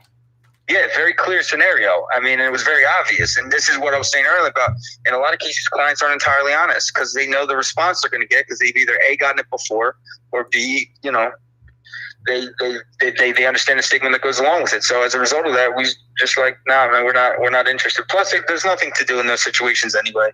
I mean, in that type of a situation, I mean, I told him you gotta add more trade lines though. But that's not gonna get. I mean, this guy wanted to get like $100,000. Well, that's the whole thing. You can't come expect. But this is what I'm talking. But this goes back to what I was saying earlier about the interference, right? About the nonsense, right? You get a guy that opens up a CPN, which I'm not even going to discuss because I don't even want to talk about him. But let's just say you open up a CPN and then you spend X amount of hours. You start in November because somebody tells you you're going to get $100,000, right? So obviously, whoever set the CPN up for him and added the AU, went and got him an auto loan because there's an auto loan. I think it was for like $15,000 or something. So he was able to get the auto loan. So that was the hustle, right? So the other side of it though was probably to get funding, and whoever was actually going to get the funding because he wouldn't have come to us 4 months later, right? So whoever didn't finish the job because it's not a finishable job. You understand what I mean? That's the smoke we talk about. That's the smoke. Yeah, you got you the CPN. Yeah, you have an account now. Congratulations. Yes, you have a 740 credit score with one account on it. That's a primary. Congratulations. Yes. That's great. The reality is that makes you just as credible as an 18-year-old that just graduated college or high school, right? Because that's the equivalent. That's the equivalent now. So now you're an 18-year-old and you're leveraging that and you're looking for $100,000. I got news for you. Nobody's out trying to give 18-year-old recent high school graduates $100,000 that aren't tech millionaires, right? They're just not doing it. So the fact of the matter is it doesn't get you anywhere quicker. Cutting corners does not get you anywhere quicker. I'm sorry, it doesn't. It's just a fact. It does not get you there quicker. In theory, now the guy walks around and says, I got a 743, I want to get $100,000. You look at the guy, like, come on, stop. You know, I'm not saying he eventually can't get there, but normally these CPNs have a shelf life, right? So normally they get to a certain point and either A, the person gives up because they realize it wasn't what was advertised, or B, right, they're not able ever to get the amount of stuff posted on their credit that they need to in order to be able to grow properly because they don't know how to grow properly. They just keep adding AU after AU after AU, thinking that more AUs are somehow going to substantiate a lender to want to give them more money. That's not the reality. That's not how a real base of credit is built. So fortunately, he was able to at least get a car loan out of it. Yeah, I'm pretty sure it had to be with a big down payment. I didn't even look at the interest rate, honestly. I looked at it and I'm like, I didn't even want to go through it anymore. I saw there was an auto loan. It was open in November, and I didn't even look at what the payment was. I'm sure the interest rate was high because there's no history there. So the interest rate was probably like 18%, even with a 740 credit score, because the fact of the matter is that, you know, whoever gave him the CPN probably set up the auto loan, right? So it was probably like an inside scenario, right? So as a result, they knew how to work around it and they got it, and the rate's probably ridiculous, but it's a primary that they can kind of grow from. So, I mean, well, on his defense, he said it wasn't a CPN. So I go, okay, but you explaining if it was a CPN, then listen, in my opinion, okay, in my professional opinion, you told me this guy was vehemently denying it before you even looked at the report. So I don't know who vehemently denies it's a CPN if it's not a CPN leading into it. And then when we look at it, we're like, it's definitely a CPN because there's no other way. Nobody else denied in advance if it wasn't a CPN. That's just guilty talk. So the fact of the matter is, when looking at it, you didn't even tell me that he denied it before I looked at it. And I'm like, this is a CPN. There's no way, man. People think that, you know, we know who you are by looking at your credit report. Like, everything is there. Everything's there. But that's what I'm saying. That's what I'm saying. Like this. Just to give another little backstory to this. Okay, I went back to history on this just to see. So I was like, you know what? Maybe it could be one of two things before I arrived at the conclusion. I'm like, either somebody that, which happens, and completely I sympathize with it. You know, because we help people all day doing this. Maybe it was somebody that had opened up 10, 15 accounts over the course of their time and went bad on all of them. They had to get them removed, right? Okay. So I went back in the dispute history of the file just to check, just so I wasn't an ignorant idiot and talking out the side of my mouth. Okay. You know the last dispute was? The last dispute, the only dispute that was on the account was in November because the individual tried to apply for a Macy's card when they applied for the auto loan, and they applied for another thing. So whoever set them up said, yeah, go here, and none of them worked. So then that person came back and removed the inquiries form. So you could tell it was an ecosystem hustle, right? Like whoever came in, sold the CPN, set up the car loan, tried to get them some funding, couldn't get them any funding. So now the individual's out hunting for it because the individual took care of 50 or 60% of what they said they would, and the other 50 or 40% that the client really wanted, which was the usable cash and capital, they're not able to utilize now, right? And they're stuck. Correct. And it's exactly what they're dealing. And then they're going to have a hard time trying to build that up, especially when you're not honest about it, if that's in fact what happened. Yeah, he told me. He was like, nah, it was real. I said, okay. You need to have more trade lines. Did you ask him how he survived the civilization for the last 45 years without having any credit debt? I mean, that would be my question. That would honestly, look, would have been my thing, some people for religious purposes, but this is like people who are Muslim, which we have a lot of Muslim customers, right? And they have bad credit and we fix their credit, but mainly Muslim, they don't like to borrow, right? But hold on, just understand something. I have, this isn't directed at any religious correct scenario or anything. What I'm about to say is outside of that, I'm talking as a society. Well, we are forced to borrow. Yes. Unless we're living with our mama for 45 years. Say that again? Unless we're living with our mothers for 45 years. But even then, you're forced to borrow. You're forced to borrow to go to school. You're forced to borrow to do everything, right? Like, unless you're forced to borrow for your car. You're forced to get around. Even if you buy a moped, you got to finance it. Like, you have to have some liquidity to help alleviate because we are in such a credit-driven society. There's no way around that.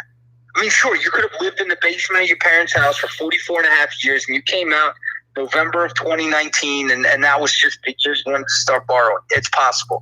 I find it odd, though, that there's an AU on there. So somebody obviously told him to put an AU on there because that would help, right? Yes. I find it odd that there's inquiries that are removed that were wasted. Obviously, somebody provided that as a service that was probably loaded in with the AU, right? I find it odd that somehow, some way, you got an auto loan here. Of all the things you wanted to start borrowing, you start with an auto loan out of everything else. Most people historically start with a credit card, right? They dip their toe in and then they work themselves up to larger lines of credit, right? They don't start at the second biggest purchase that somebody would have underneath the house, right? They start with maybe a small credit card, this, that, the other thing. So, I mean, if you really analyze it, just and understand how this all works, you understand that it's nonsense. It's absolutely what it is. There'd be no other way to arrive at it. And honestly, like I said before, there was a time in the 50s and the 60s and the 70s and the 80s where there was enough cash in the system. We were in a technologically driven environment where people could just take cash, right, and put it under their mattresses or just stack cash in their house, get a safe in their house and put it in their house, right? Correct. And they could do everything just cash. We live in we're borderline a fiat currency society at this point where it's going to be like, we're in the next 15 years, there's going to be some kind of coin that the Fed comes out with. It's not going to be Bitcoin, but it'll be something that they're going to generate, and that's how things are going to operate, right? Like, we're right on the cusp of that. So it's right now we're sitting in a society where it's entirely credit-driven, right? And you have to have some kind of credit. Like, if you walk in somewhere with cash, people look at you like you robbed a bank, right? Like, you pull out a wad of hundreds, and somebody's looking at you funny, right? It's because it's just so unorthodox in society now. So to think that somebody could last 45 years and not tap into it at any point, no inquiries either, by nothing, just literally not even on anybody's radar before. In this day and age, it's not possible. So some of these are easy to spot. In Check advance, out John, his detective and work. This is one of them. But this is an example where it's just like, why not just be honest? Right? Why not just say, listen, I got a CPN. Can you fund CPNs? Why do we got to do the shake? And all we got to do is say yes or no. And we know. Why do we got to do the shake, though? Like, why is it like, dude, look, why do we have to pick it apart? Like, dude, just tell the truth. You know, just tell the truth. What does it hurt? I mean, we're not out here Here's the thing, like I said before. And the thing about it is that it's so much trouble to go and do a CPN. Why not just fix it? Listen, I don't even want to get in it because I'm sure people do it. And I'm not here to crap on anybody. We don't do it. We don't get involved with it. We don't get affiliated with it. And if you are somebody that did it, listen, more power to you. I hope you get hundreds of thousands of dollars. I hope everything that's promised you comes to you. I mean that sincerely. It's just we don't do it, and we're not going to get involved in it. And it's not going to be something that we're going to operate with it. And honestly, I haven't ever seen one personally. Me personally, Gizzy, you can tell me if I'm wrong, but I haven't ever personally seen one success story with a CPN. And these CPNs go back 10 years. Easy, 10 years. Easy. They've been misnamed about 5 different times to make them seem less potentially. They work for 2 bureaus, let's say, right? But then that on TransUnion, you can't get anything because that CPN wasn't properly registered. Yeah, but I haven't even seen anybody get anything significant. No. I'm talking about minor stuff. A $1,500 credit card, correct? Right, and then when they realize they're not getting $100,000 out of it, then they just let it charge off. And what ends up happening is over the course of time, I've seen this more times than I can count, where their CPN merges with their primary account. That could be another video. Let's talk. That could be a video on its own. Yeah, it could be a video on its own. That could be a video on its own. I don't want to get into the hating on the CPN stuff because honestly, if that's there's just too much important stuff to talk about than talk about stuff that we don't even engage in, right? So It's like if somebody wants to do that and knock themselves out, it's just not stuff that we do. And there's been people that said, I wonder if this is because there was a guy that emailed like 2 weeks ago, and he had asked that he was like, do you guys do funding for CPNs? Like, no, man, no, don't send it. Not interested. And it's ironic that. Because we don't get a lot of them. If you notice, like, there's not a lot that come over that are CPN. No. We don't. And I find it ironic that it may be similar, but who knows? Whatever the case, it is what it. And that may have been why the individual came in like, oh no, this isn't a CPN. This isn't a CPN. You know what I mean? Trying to dance around it and see what can be done. Yes. It doesn't matter. And at the end of the day, I wish whoever that was, hope he gets all the money that he was promised. Oh, that's true. Well, is there anything else we go into as far as rebuilding? A lot of people talk about, and this could be a video on its own, secure credit cards. We talked about this at the end of if you remember, we talked about this at the end of the last podcast last week, where we said that, what the secure credit cards really do and how. Just wait till everything is removed from your credit report. And hold on, but just go back in theory, right? Just because there's a lot of intelligent people listening to this right now. Just go back in theory. Just step back. Okay. Right. Now, if you're trying to talk about rebuilding a credit, let's just take credit out of the conversation and talk about a house, right? Okay. You can't rebuild a house until it's taken to the ground, right? You can't rebuild a house. You can't take one side of the house off and start rebuilding that when the other side's not taken off yet, because that's not how a house is built. You can't build a firm house without taking it to the ground and building it back up. Credit report's the same way. You can't go halfway and start rebuilding it. And then ultimately, because it's only going to make it more difficult when you get the rest of it done, because everything you just did hastily and in a rush and incorrectly is going to have to get reverse engineered. Because the credit card you opened up at 27% that has an annual fee at $650 is now 12% with no annual fee. So what are you going to do with that? You're going to close it? No, most of them don't close it. So they ultimately leave it open, pay the annual fee till they get sick of it. The auto loan that you had to rush to get into because you didn't have any patience, that was at 8% at $650, right, or 7%. Now when you're at 7.10, you're at 2 or 3%, so you're losing 5% on a loan of $30,000, which equates to close to probably $22,000 over the life of a 5-year loan. So you say to yourself, what would be the reason? What would be the reason? Well, because if you need cash, right, if this is a liquidity scenario, then that would need to be communicated to us. Somebody needs liquidity. That's one thing. But if you're trying to build a file up and you're trying to do it right, like if I can't stress enough to anybody that's listening to this that when we say that we are interested and absolutely sincere about getting people into a sustainable situation, we mean it. It's not like it goes back to, it's not smoke. Right? We put people into situations that they can sustain going forward. 2% auto loans, 3% auto loans, 3.5% mortgages. Like, these are things that work within their budget that they can sustain going forward. We're not promoting people to go out and take cash advances. just so we can make a commission on it. We're not out promoting people to take 23% personal loans so that we can figure out a way to work in a VIG to it, right? That's not what we're doing. We're putting people in a position, we're giving the proper advice so they don't get in their own way. Now, if you want to get in your own way, people, from what I've learned historically, end up getting in their own way anyway. So no matter how hard we try, they end up doing it anyway. But I think that it should be impressed upon if somebody's serious about getting in this process, whether it's us or somebody else that really knows what they're doing and can really position you on a broad scale like we can. Yeah. You should let them drive the bus and tell you when the stops come. It shouldn't be detailed by impatience and just overzealousness. It's just not. There's not any environment or any scenario where impatience, angst, and overzealousness it ever reigns, and it has ever led to a good situation. So to answer your question, I don't see. There's no other way that you can properly rebuild it, right? Till you get it to the point where the scores are the best that they're going to be, and then you grow from there like a plant. That's the foundation, and then you start planting the seeds and you grow it up from there. Most people, though, in all fairness, most people aren't people that have literally nothing, so they'll have some history on there, so they already have a base. Correct. So they're not necessarily going to have to rebuild it like somebody that didn't have anything on there. The rebuild is very, very short and almost non-existent. Correct. I only use the term rebuild around people who literally have nothing on there or one account on there when we finish. Everybody else is not a rebuild by our tactical terms. So from that perspective, they may not need the same degree of work. And yes, we can start, as bureaus start to finish up, we can start attacking those bureaus to hit the goals. Someone mentioned here, Synchrony Bank. Yeah, it's a store cards. Yeah, Synchrony Bank. So a store card. Wait, hold on. You were saying Synchrony Bank to rebuild? Yeah, see, this is what I'm talking about. Hi, Synchrony guys, Bank, would advise... I got a question, Jade. I got a question. Hi, guys. Would you advise the credit repair process if you are still in Chapter 13 repayment plan? We talked about this earlier. I mean, yes, you can. It's harder, but you can. Correct. I mean, we've done it. And it's more so about the accounts where they put up the fight rather than the designation, but it can be done. And, otherwise you can be waiting however many years to get it off. So it's doable. We've done it. It can be done. But it's just harder than a traditional 7. And that's something that we worry about, not somebody else.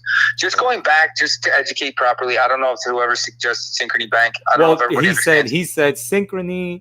All of Synchrony cards use TransUnion, he said. And then I asked, is there a yearly payment plan? All right, so let's just hold on. Let's just talk about Synchrony as a whole. I'm not even going to respond to the question just without saying. Okay. Synchrony Bank is all the store cards. That's what Synchrony Bank is. And if anybody that's on this that understands, store cards are minimum 28, 29, 30%, 32%, 33%, all have annual fees. All absurd, right? Synchrony, if anybody looks on your credit report, the accounts that lead in with SYNCB, that means Synchrony. So it'll say SYNCB, JCPenney, SYNCB, it used to be Walmart, SYNCB, Lowe's, whatever the case may be. Retail. Do you call those retail cards? Yeah, the retail cards. They're stay the F away from them cards. That's what they are. Run away in the other direction. You put $100 on there. Jay, hold up. He says yes. He says I have like 6 cards with them. Again, this is look, it's an alternative credit card, meaning like you don't need A+ paper to get approved for it, but it also takes advantage. So for instance, if you're somebody that goes in there with a 650, 660 and you get a Synchrony Bank card, you're going to get a rate of 30%, when in reality it should be half of that. So you're playing down to them. There's no reason that somebody, I don't know where this individual's credit is. There shouldn't even be a reason to have it. I wouldn't even really understand the reason to have that unless there was just such a desperation to have an open account. You want to establish some form of credit, but from the sounds of it, 6 of them sounds like this individual, likes them. I'm just trying to convey to anybody that outside of that, Synchrony Bank is a run in the other direction creditor, right? Mm-hmm. And when I say run, I mean sprint. And it meaning like if you spend $100 on that, you're paying 30% on that $100. So if you spend $100 at a Macy's, the bill is going to come back $100. The finance charge alone is going to be $30. So you're paying $30 on that 100. You're paying back $130 on $100. That's ridiculous. It's ridiculous. Now, I understand some people, you're better off in those instances doing cash advance and paying it off in the same amount of time. Now, I would never advise doing cash advance. That's why I'm trying to adamantly say stay away from those synchrony cards if you can, because there's just no good that comes out of them. I mean, they charge double the interest to Capital One, and the underwriting guidelines are exactly the same. I don't advise anybody to go to Capital One if you don't have to. But if you do, you rather go to Synchrony, you better go to Capital One because the interest rates are probably 10% cheaper. They're going to give you a higher limit. You get all kinds of rewards, and you can use it at the place other than the retailer. Correct. Right? You use a JCPenney card at JCPenney, that's it. That's Can't buy coffee with it.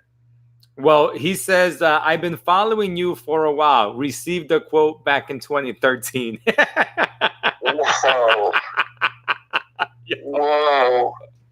Well, listen, hopefully he's learned from the stuff and he's done his own stuff, hopefully. And maybe how can he get out of that situation having, if he had these for 5 years, right? These cards. And he has history. If you don't use them, if you don't use them, it doesn't matter. It's when you use them. Some of them hit you off. Most of them hit you off with an annual fee. So as long as he pays the annual fee, it doesn't matter. It's when you start using them that's the problem comes into play. And most people that have credit around, especially around holiday times, they use it. Yes. They may not use it for the other 11 months out of the year. Come Christmas, depending on how their cash position is, they'll bang right into them. That's the worst time to do it. Look, you can't. Look, again, to go back, just to summarize the Synchrony Bank Capital One scenario, they both are competitors with each other. Synchrony just attached themselves with stores that they have to lend on. So they have the same underwriting guidelines. If you get approved for a Synchrony card, you're going to get approved for Capital One card. The interest is probably 10% less, and it's a different setup as far as the design. So if you have to go and get a card, and for some reason you're not trying to utilize the 3% discount. No, John. They're trying to save 10% on $150 that they're going to purchase at the store. But then you're paying 30% on it. And that's why they offer it. It's a wash, man. If you're taking off 15%, you're paying 30, you're still up 15. Or no, I'm sorry, you said 10%. So if you take 10% off the table on the purchase, you're paying 30 on the first statement cycle. So in essence, you're still paying 20, and then you pay 30 on the statement cycles going forward. It's no victory. Just taking advantage of people. That's all it is. Wow. Think about it. You take 10, you buy a jacket. No, it's that these people, these tellers, cashiers, they're like, hey, you can say 10%. They don't know what they're doing. And they don't know what they're doing. But just think about it from the perspective of the retailer, right? So the retailer comes in and says, yeah, we'll take 10% off the purchase if you open up a card with us, right? The card allows you to buy more purchase for them, right? So now you can go out, whatever you get approved for, you can buy more products. So they sell more product. They take 10% off the front. So it's a $100 purchase. They'll give you for $90, right? If you're the creditor, that first statement shows $90, right? $90 purchase. It's all you purchased on it. Your first payment is for $27. So in essence, you paid $117 for that $90 jacket if you paid off in the first cycle. If you don't, and you pay the minimum, which in that case will be $27, and you pay $27 for the next 6 months, then you just paid $150 plus $90, $240 for a $90 jacket. Dang. Crazy. It's crazy. And I understand, look, and let me tell you something. People, like, I'll be waiting in line, trying to purchase something, and they'll take their time filling out that application right there and there. No, I know, because they don't know till after the fact, though. Right? They don't know until they put $1,000 and it takes them 4 years to pay it off, paying $100 a month, and they don't understand where all the money's going. Well, the money's going to interest. Right? Yes. The money's all going to interest. And that has never changed. Synchrony Bank is the most obvious business model ever. In my opinion, if I was a creditor, I'd call it borderline genius. But the reality of the situation is I'm more on the consumer side, and I look at it like it's predatory. And the fact of the matter is that they kind of lay under the radar, right? So nobody's out. They're not as big as Capital One, as capitalized as Capital One. They're a little bit smaller. So Capital One takes the heat for lending at high interest rates. They're kind of under the radar, so people don't know that they're just a high-interest gouger and predatory and all this stuff, so people don't know. Correct. They don't think they're as bad as they are, but they're worse than Capital One interest rate-wise. Go Google it and look up the average interest rate of a Synchrony Bank card. It's ridiculous. Google it. I think not people only don't. that, hold on, just to make a point, just real quick, and then hold that thought. Okay. There's a reason why Synchrony Bank only attaches themselves to retailers, and why you don't see their emblem on, any other like legitimate places or cards. I mean, there's a reason for that, right? So and why they don't have a standalone Synchrony Bank card. I mean, they're more than capitalized enough. They're worth billions and billions and billions. Their market cap is huge. They still don't have a Synchrony Bank personal credit card, right? There's a reason for that. Because they don't need to expose themselves to that kind of risk. Oof. Because they get so much interest in the other areas. So go ahead, ask whatever question you're going to ask. I'm sorry. Well, right now, it's an hour 48 minutes. Thank you for the people, the 17 people still listening in. So an honest question. What makes Gizzy Service the one to go to over all these credit repair companies? That's a question he has. Same service, more personal, or a difference in the actual service? I don't understand. Well, I haven't. This is interesting. Well, he's asking a question, and like I said, no. I get the question, and I mean. Well, I feel like go ahead. We're watching these live casts, and we know kind of who keeps watching, who comes back, and we appreciate you coming back. But then, I tell John all the time, there's new people all the time that come on and ask questions. So this is a new person that's asking a question. Like, I would say my answer to that person would be, go back, if you haven't, go back and watch just the podcasts we've done over the last 2-3 weeks, 6, 7, 8 of them, whatever we've done. Watch them from beginning to end to bring you to this point. Get a functional knowledge of everything about what we've talked about and the extent of the knowledge and everything like that. As far as the service itself,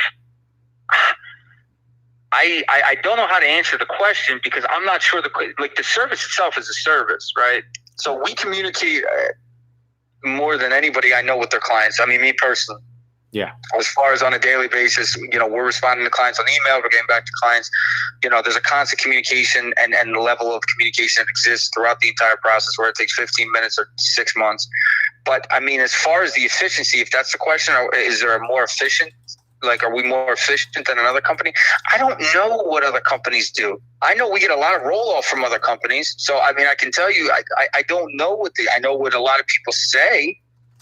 Right. But I think the one way to really kind of differentiate between a company that knows what they're doing, is people are doing what they're doing and actually gets results, is not only all the videos he's made and the sit down interviews, and if you don't believe my result videos, I'm now going to show you the client, and they're going to tell you that they did it. And they're going to show you all the stuff, because literally every last bit of every video you've done has been scrutinized to some degree, because there's always haters that pop out. It's on the internet. It must be fake, or it must be right. So then it got to the point for 2 years straight, we're driving all over the tri-state area, right? No. I'd be driving to Rhode Island, Jay. That's what I'm saying. And extended just to prove that those result videos weren't made up, and that I was driving 4.5 hours to get someone to tell me a testimonial. Like, come on, man. And look, and the fact of the matter is, you sit down with these people are going on and on and on about how great it is. Then that wasn't enough. So then now we need to provide an additional layer of transparency to let people in on. And it's like, the one thing I can tell you is that I don't know anybody that provides the service we do. I don't know anybody that takes clients through the goals one by one like we do. I literally don't know anybody I don't see anybody online that does that. I mean, even if they were making it up, I don't see anybody that's even trying to mimic it, because the reality is there's 3 different variables you need to understand in finance to be able to facilitate that. And the stuff that I've done throughout my life that I'm able to pass on to these clients that come through. So as far as a differentiator, if you've done all that we just described, and gone through all the videos and all the podcasts, and following them like the other guys since 2013, and you're not ready to move forward yet, you're probably not going to move forward. So if you want to come forward and you believe all the stuff that is obviously factual that you see in front of you, and John, people are still waiting for us to fall off. They're still waiting for us. But that's my point. That when I heard the guy say 2013, I'm like, I mean, I'm pretty sure he's followed us. Some people just we all the time. 2014. Listen. I don't mind people that follow. I don't mind people that want to pick a brain and see what time it is and everything like that's fine. I'm just saying that if you go into all those extents, like I said before, I with all the clients I've dealt with over the years, I feel like I got a pretty good understanding of the consumer, right? just because you're forced to, from dealing with all these different types of personalities and such, and how they arrive at the same conclusions in some cases. So if you go on through all these lengths and you've been following videos for 10 years, and this isn't like 1 or 2 videos a year. Jay, you there? Videos a month, right?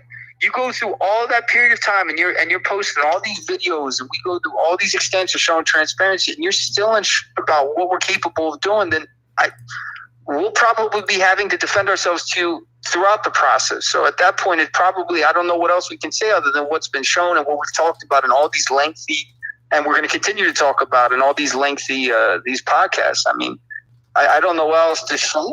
I don't think there's another way other than just opening an office in every state in the planet and just sitting down with the person across it. But I think at least 4 years. He says that he's been watching us for at least 4 years. There you go. 4 years. 4 years. I mean, like, listen, appreciate the follow, right? Oh, yes. Like, thank you. Appreciate the follow. But if you haven't made the decision, if this is your first time you're asking that question after 4 years of following us, you're probably not moving forward. So, I mean his situation, he's probably, he probably got helped already. And, a lot of people just watch the videos, see what we're up to, what we're doing, and these, if you got to keep following. No, I know, but you understand what I'm saying, right? Yes. Anybody yes. if this is an individual that just sprouted out of nowhere, right? Like you said, the one guy that came out, and the only reason why John is speaking this way is because I get a lot of people who John looks back at the emails and says, "You contacted this person 2 years ago. He didn't move forward." He's not moving forward because we deal with a lot of tire kickers too. No, but listen, there's nothing. Listen, I'm a full firm believer in doing all your research before you make any big decision, right? And $1 is different to everybody. Everybody hands out that dollar in a different way. I fully respect that. I'm saying that if 2 years is like, we'll have people that'll walk us down, they'll ask for the agreements and just disappear and show back up in 3 years. Like, oh, sorry, something came up, I'm ready to get started again. Then they'll disappear again. So it's like, we want any client that wants to get started with us, right? But the point I was trying to make was not that we don't want that individual that asked the question. I'm saying that there's so much all over the place, plus this level of transparency, this opening, this pulling back of the curtain we're providing to bring clients in the door. I don't know what else we could do to provide that we're different. Who else does this? Because honestly, who else? If I'm wrong and somebody knows somebody that does, and you know what though? I think that every year we try and do something different. Like we try and fix whatever odd ends. But that's what you we have with the social media aspect. You should always be trying to improve correct the process, right? And find better ways to facilitate it, and better ways to get in front of other people, and better ways for them to understand and feel, because we take notes about what people are naturally talking about, right? Like, meaning, like, if somebody comes in, you can recognize a reluctance for any number of reasons, and I think the obvious way to do that was to provide transparency. And look, when you have nothing to hide, transparency is an easy thing, right? When you're ready, when you're willing to get asked any question, to go through every aspect of finance, to explain every aspect of every detail of every scenario, and be able to explain it from A to Z as it relates to credit or debt. So I'm not how we do this all day. I could do this 2 hours a day if we had to. I'm not sure that necessarily. I think it's good from an educational perspective, and I think the people that were seriously considering moving forward, probably are making that decision, and that's helping put them over the edge. But I think the point I was trying to make is, if somebody's waited 4 years and they watched you and they followed you 5 years, if one person 7 years watched you, follow you, I mean, people are typically, as human beings, we're monotonous, right? So if you didn't start for 7 years, you're not probably starting the 8th year. Look at this. He said, I was just curious about the professional difference. Seems most credit repair companies are better than the last. I thought you all would give a professional answer. I appreciate it. I thought that was a professional answer, but I guess I don't know. You see, online, with dealing with people online, it's just when you try to educate the masses, you don't know who you're gonna get. You know what I'm saying? That's why that right there, you just can't get it. You just, as a credit repair person, company, or whatever, and you a credit repair person, you're gonna deal with people like that.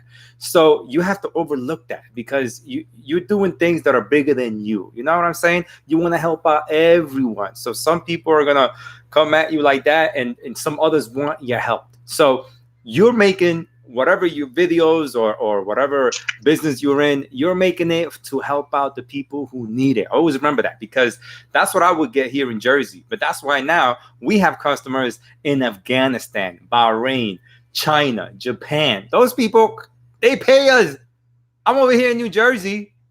John's in Florida, and they pay. Hold on. Let me just go back for a second, because that kind of rubbed my way a little bit. So, I need to be clear about this. So, it's viewed, and Gizzy, you're right. Look, everybody views the situation different. We've talked about this in previous podcasts, but I'm just confused because I don't know where the unprofessionalism comes into the conversation. Because he said, I thought you all would give a professional answer. But he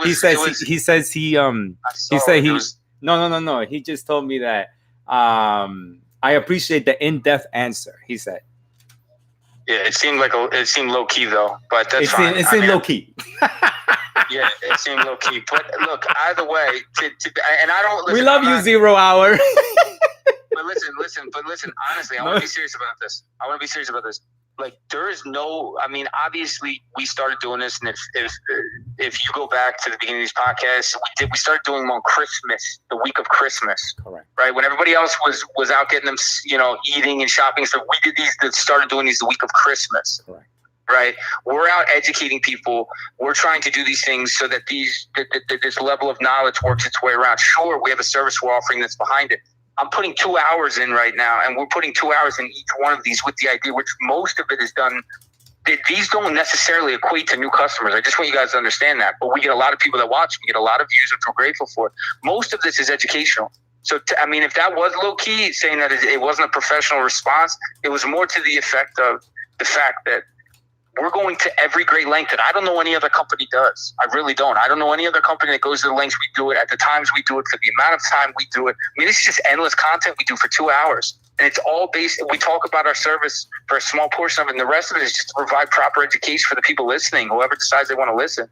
So, if it was low-key and the individual thought it wasn't professional answer, I'm not sure how it couldn't be. No, he says it wasn't. He says, I can't put emotions in a text form. So I may have read it wrong or whatever, but it's still good. Bro, relax. I'm not an enemy. I was just asking.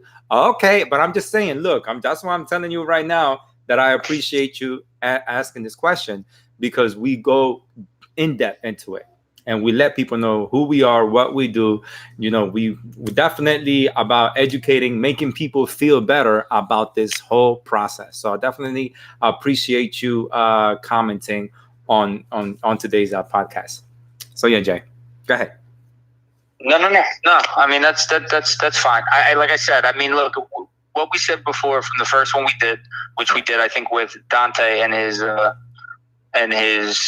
testimonial that ultimately kind of parlayed itself into more depth, is just the fact that, this is just a little more transparency into a situation that is largely not transparent.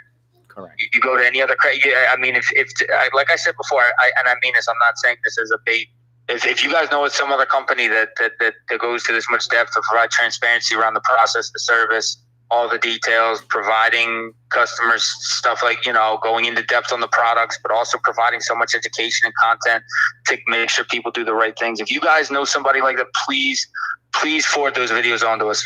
Correct. Because I'd love to know. If not, and we are the only ones. It's gonna make us feel. It's gonna make us only better too. So because we want to. But not only that, it's more to the effect of, if we are the only ones doing this and we're going to this extent, then that may be a good sign, if you're on the other end listening, that you should probably be taking notes, because there's a reason that other people aren't doing it. And if we are doing it, it's because we know what we're talking about. So we're doing it in an effort to educate, largely provide a lot of transparency. And for the people that are seriously considering moving forward, it gives them a little more peace of mind and understanding how this works.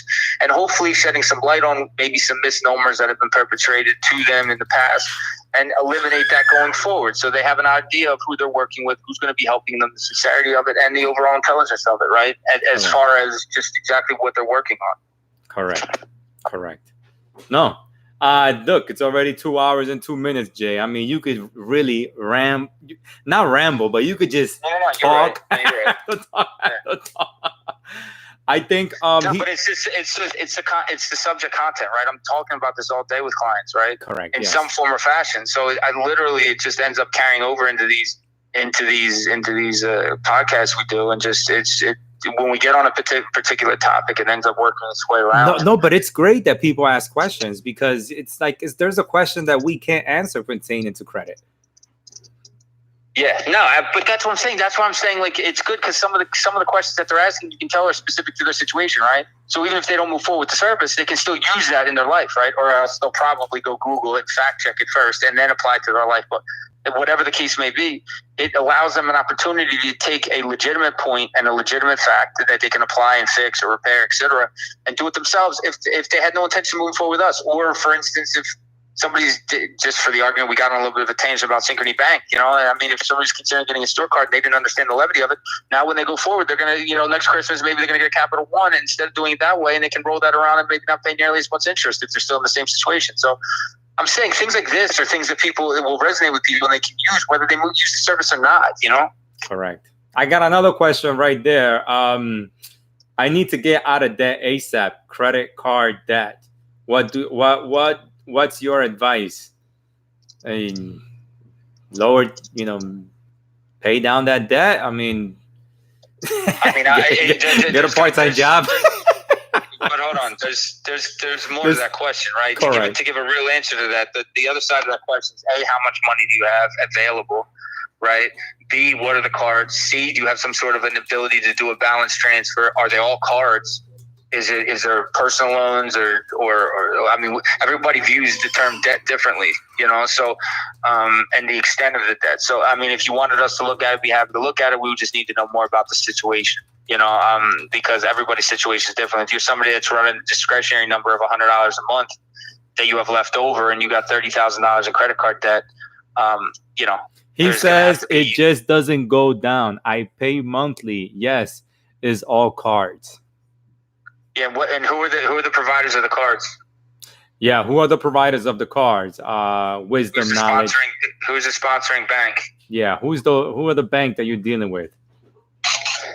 Breon Walton just said balance transfer at 0% or take a loan now at a lower rate. But how about if they're maxed out? Yeah, you can't. Well, if there's a balance transfer or if you're maxed out on all of them, obviously there's no opportunity for a balance transfer. Then you'd have to do a loan, right? And then throw them all together. He's absolutely right. But if you can avoid having to do the loan because you're going to pay on an unsecured loan right now for 5 years, even on a good credit score, somewhere around 9-10%. So if you want to avoid that 10% over the course of a 5-year loan, go zero interest on a balance transfer if you have the room, right? If you don't have the room, then you know your options are limited. The problem is with a personal loan, we talked about in one of the previous podcasts, you have to be able to document your income in most cases. So if you're somebody that is self-employed, maybe can't document their income, you're out of that conversation, right? So it's limited, those personal loans, for people that can mostly document their income. And in a lot of cases, they'll do a 4506T, which is where they request a transcript from the IRS to confirm the income that you're stating. Some credit unions will use just pay stubs, but a lot of the other ones will use 4506T just to make sure. So I'd have to know more about it to get a better idea. Yeah. I mean, if you want to email us, we'll review your file. Right, Jay? Yeah, sure. Definitely.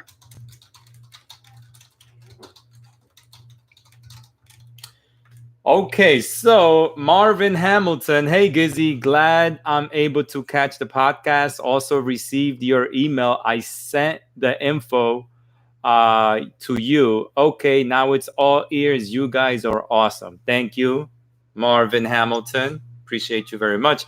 Jay, I think we're done, bro. It's 2 hours, 7 minutes. Okay. You want to have one tomorrow, Wednesday? Because we're trying to do one Mondays and Wednesdays, or whenever. I won't be able to do it Thursday. We'll figure it out. We'll figure it out. Tune in. You guys will get a notification at least 6 hours before if we're gonna go live again. So just tune in. But we are trying to do 2 a week, 6 o'clock to 7 or 8 o'clock right now. We try to do it to 7, and somehow, due to my rambling, it makes it to 8 each time somehow. No. It's that, Jay. I just had like 3 new people ask questions. You see what I mean? Whenever we're about to like finish, There's someone asked. No. Listen. Honestly, at the end of the day, I mean this sincerely. If it ends up helping somebody, providing them detail, like it, I'm cool with it. I'm cool with the extra time, and I'm cool with, just adding more transparency. There's no downside to helping people. So at the end of the day, if any of the questions that were answered, if it provided assistance to somebody or gave them the right peace of mind, I don't mind doing it. But I know our goal is to try and make these an hour. I don't think we've had one that's been an hour yet, and I don't know if they work within an hour. So I'm more than happy to do these for 2 hours if they have to be. Next time will definitely be another topic that is credit related. So that if you guys know anyone, like and share the video, because that's how you're able to help us out, and you're able to help more people out too when you like and share the video as well. So definitely appreciate everyone doing that. So John, you good? Yeah, I'm good. Yeah, definitely good. Okay, repo removals, please. See somebody else asking a question. What is it? Is just to be clear, and then we got to go after this. Repo removals, please. Repossessions. Obviously, the question is there? Can we remove repos? Is that the question? Yes. Do you think? Yes. Okay. Yeah. Yes. And we talked about this in a previous podcast. Listen, if you're new to this, I have no problem answering the question. But if this is your first time listening, please go back and listen to them. I know that some of them are long; they're like 2 hours, but listen to them over the course of like a couple of days, right? And just guys, start from the first one and progress to this most recent one, because we talk about a lot of these topics. Yes, they're just like with a BK, a repo holds a lot more psychological significance in the individual than it would the actual reporting of it. So our process, it doesn't matter the type of account that's being removed. It's a broader process we use. It's that gets these off, and you're applying the same principles to each one of the accounts. The amount of the debt, the type of the debt, etc. It's irrelevant. It applies to all debts up and down the line that you could use. So including with that is a repo, obviously. And, repo conversation, Jay, is another podcast. What's that? A repo conversation is another podcast. Only because it is because of the deficiency that can come out of it, right? And then it gets resold. And not only that, but the voluntary repossession, involuntary. Yeah, everybody thinks because they give the car back that they're not it doesn't come back and hit them. That's another fees that are included. Talk for another 2 hours on this, but without getting that can be the next one. But hold up. Somebody say you've forgotten about me, Gizzy. All right, hold up, Bees more. Bees, where you at? Unless using a VA loan. Okay, hold up. Great. Hold up. Bees. Hey, Gizzy. It's Simone. Okay. Simone. I'm here. It's Simone. Okay. Bees more. Courtney. Armando. Bees. What was your question, Bees? I'm looking. Bees. I don't have your question up here. I scrolled up all the way up. I got to where you say, I'm here. It's Simone. Okay. I'm here. It's Simone. Hey, Gizzy, it's Simone. Okay. Oh, I think I wrote that question. Hold up. You emailed me. You text me. Hold up. Okay, hold up. Oh, here it goes. Hey, Gizzy, this is your Facebook friend, Beesmore. I have a $10K bill from Dominion that's about 3 years old on my credit.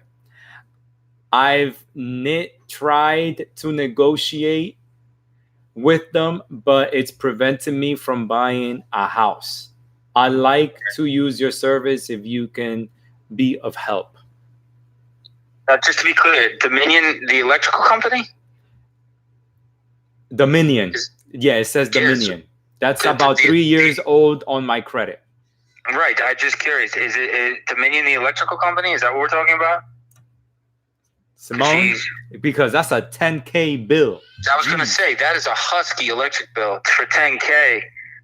That is a significant sized electric bill. But whatever the case, I mean, yes, we can remove it. I mean, I'm assuming that she's having trouble getting a house because of the fact that of the size of it, and they want her to be on some kind of terms or settled in order for her to be able to get the mortgage, because they don't want that to come back. So, yeah, we can remove it, but I'd want to see the whole report, though. Yeah, email us. Email us.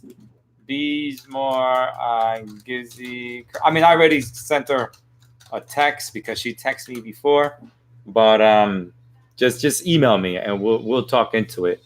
But yeah, that was the last question. We gotta go. I don't know if you guys can hear the background, but it's noisy. So yeah, Jay. All right. We'll talk.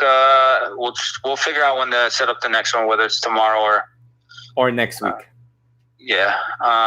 See how the schedules work out. But look, this was nice and long. And again, anybody that's still listening, definitely the one thing we try to say is if you like it, please like it. If you're looking for a mortgage, you want us to review your file, we do that. We have mortgage lenders in our hands.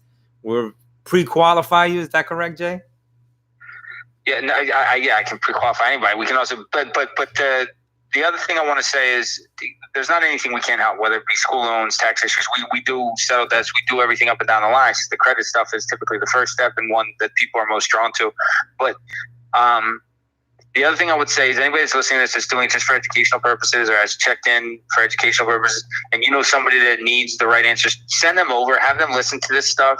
Correct. This is gold. This content we're providing is very, very educational, and it can help people. We've talked about school loans, we've talked about mortgages, all different types of school loans, all different types of credit mortgages, cards, do it yourself, credit cards, do it yourself stuff. I mean, in each one of these podcasts, we're going into a lot of depth in areas outside of just the title. That's why they're lasting 2 hours, much like this, right? Correct. So I would advise anyone that's maybe just getting on the butt end of this or was in and out, etc. If you have time, go through it. I promise you, it's information that will assist you. And if you have people that need it and need to learn, we're going to keep coming out with these with other areas that we get asked a lot where there's a lot of confusion.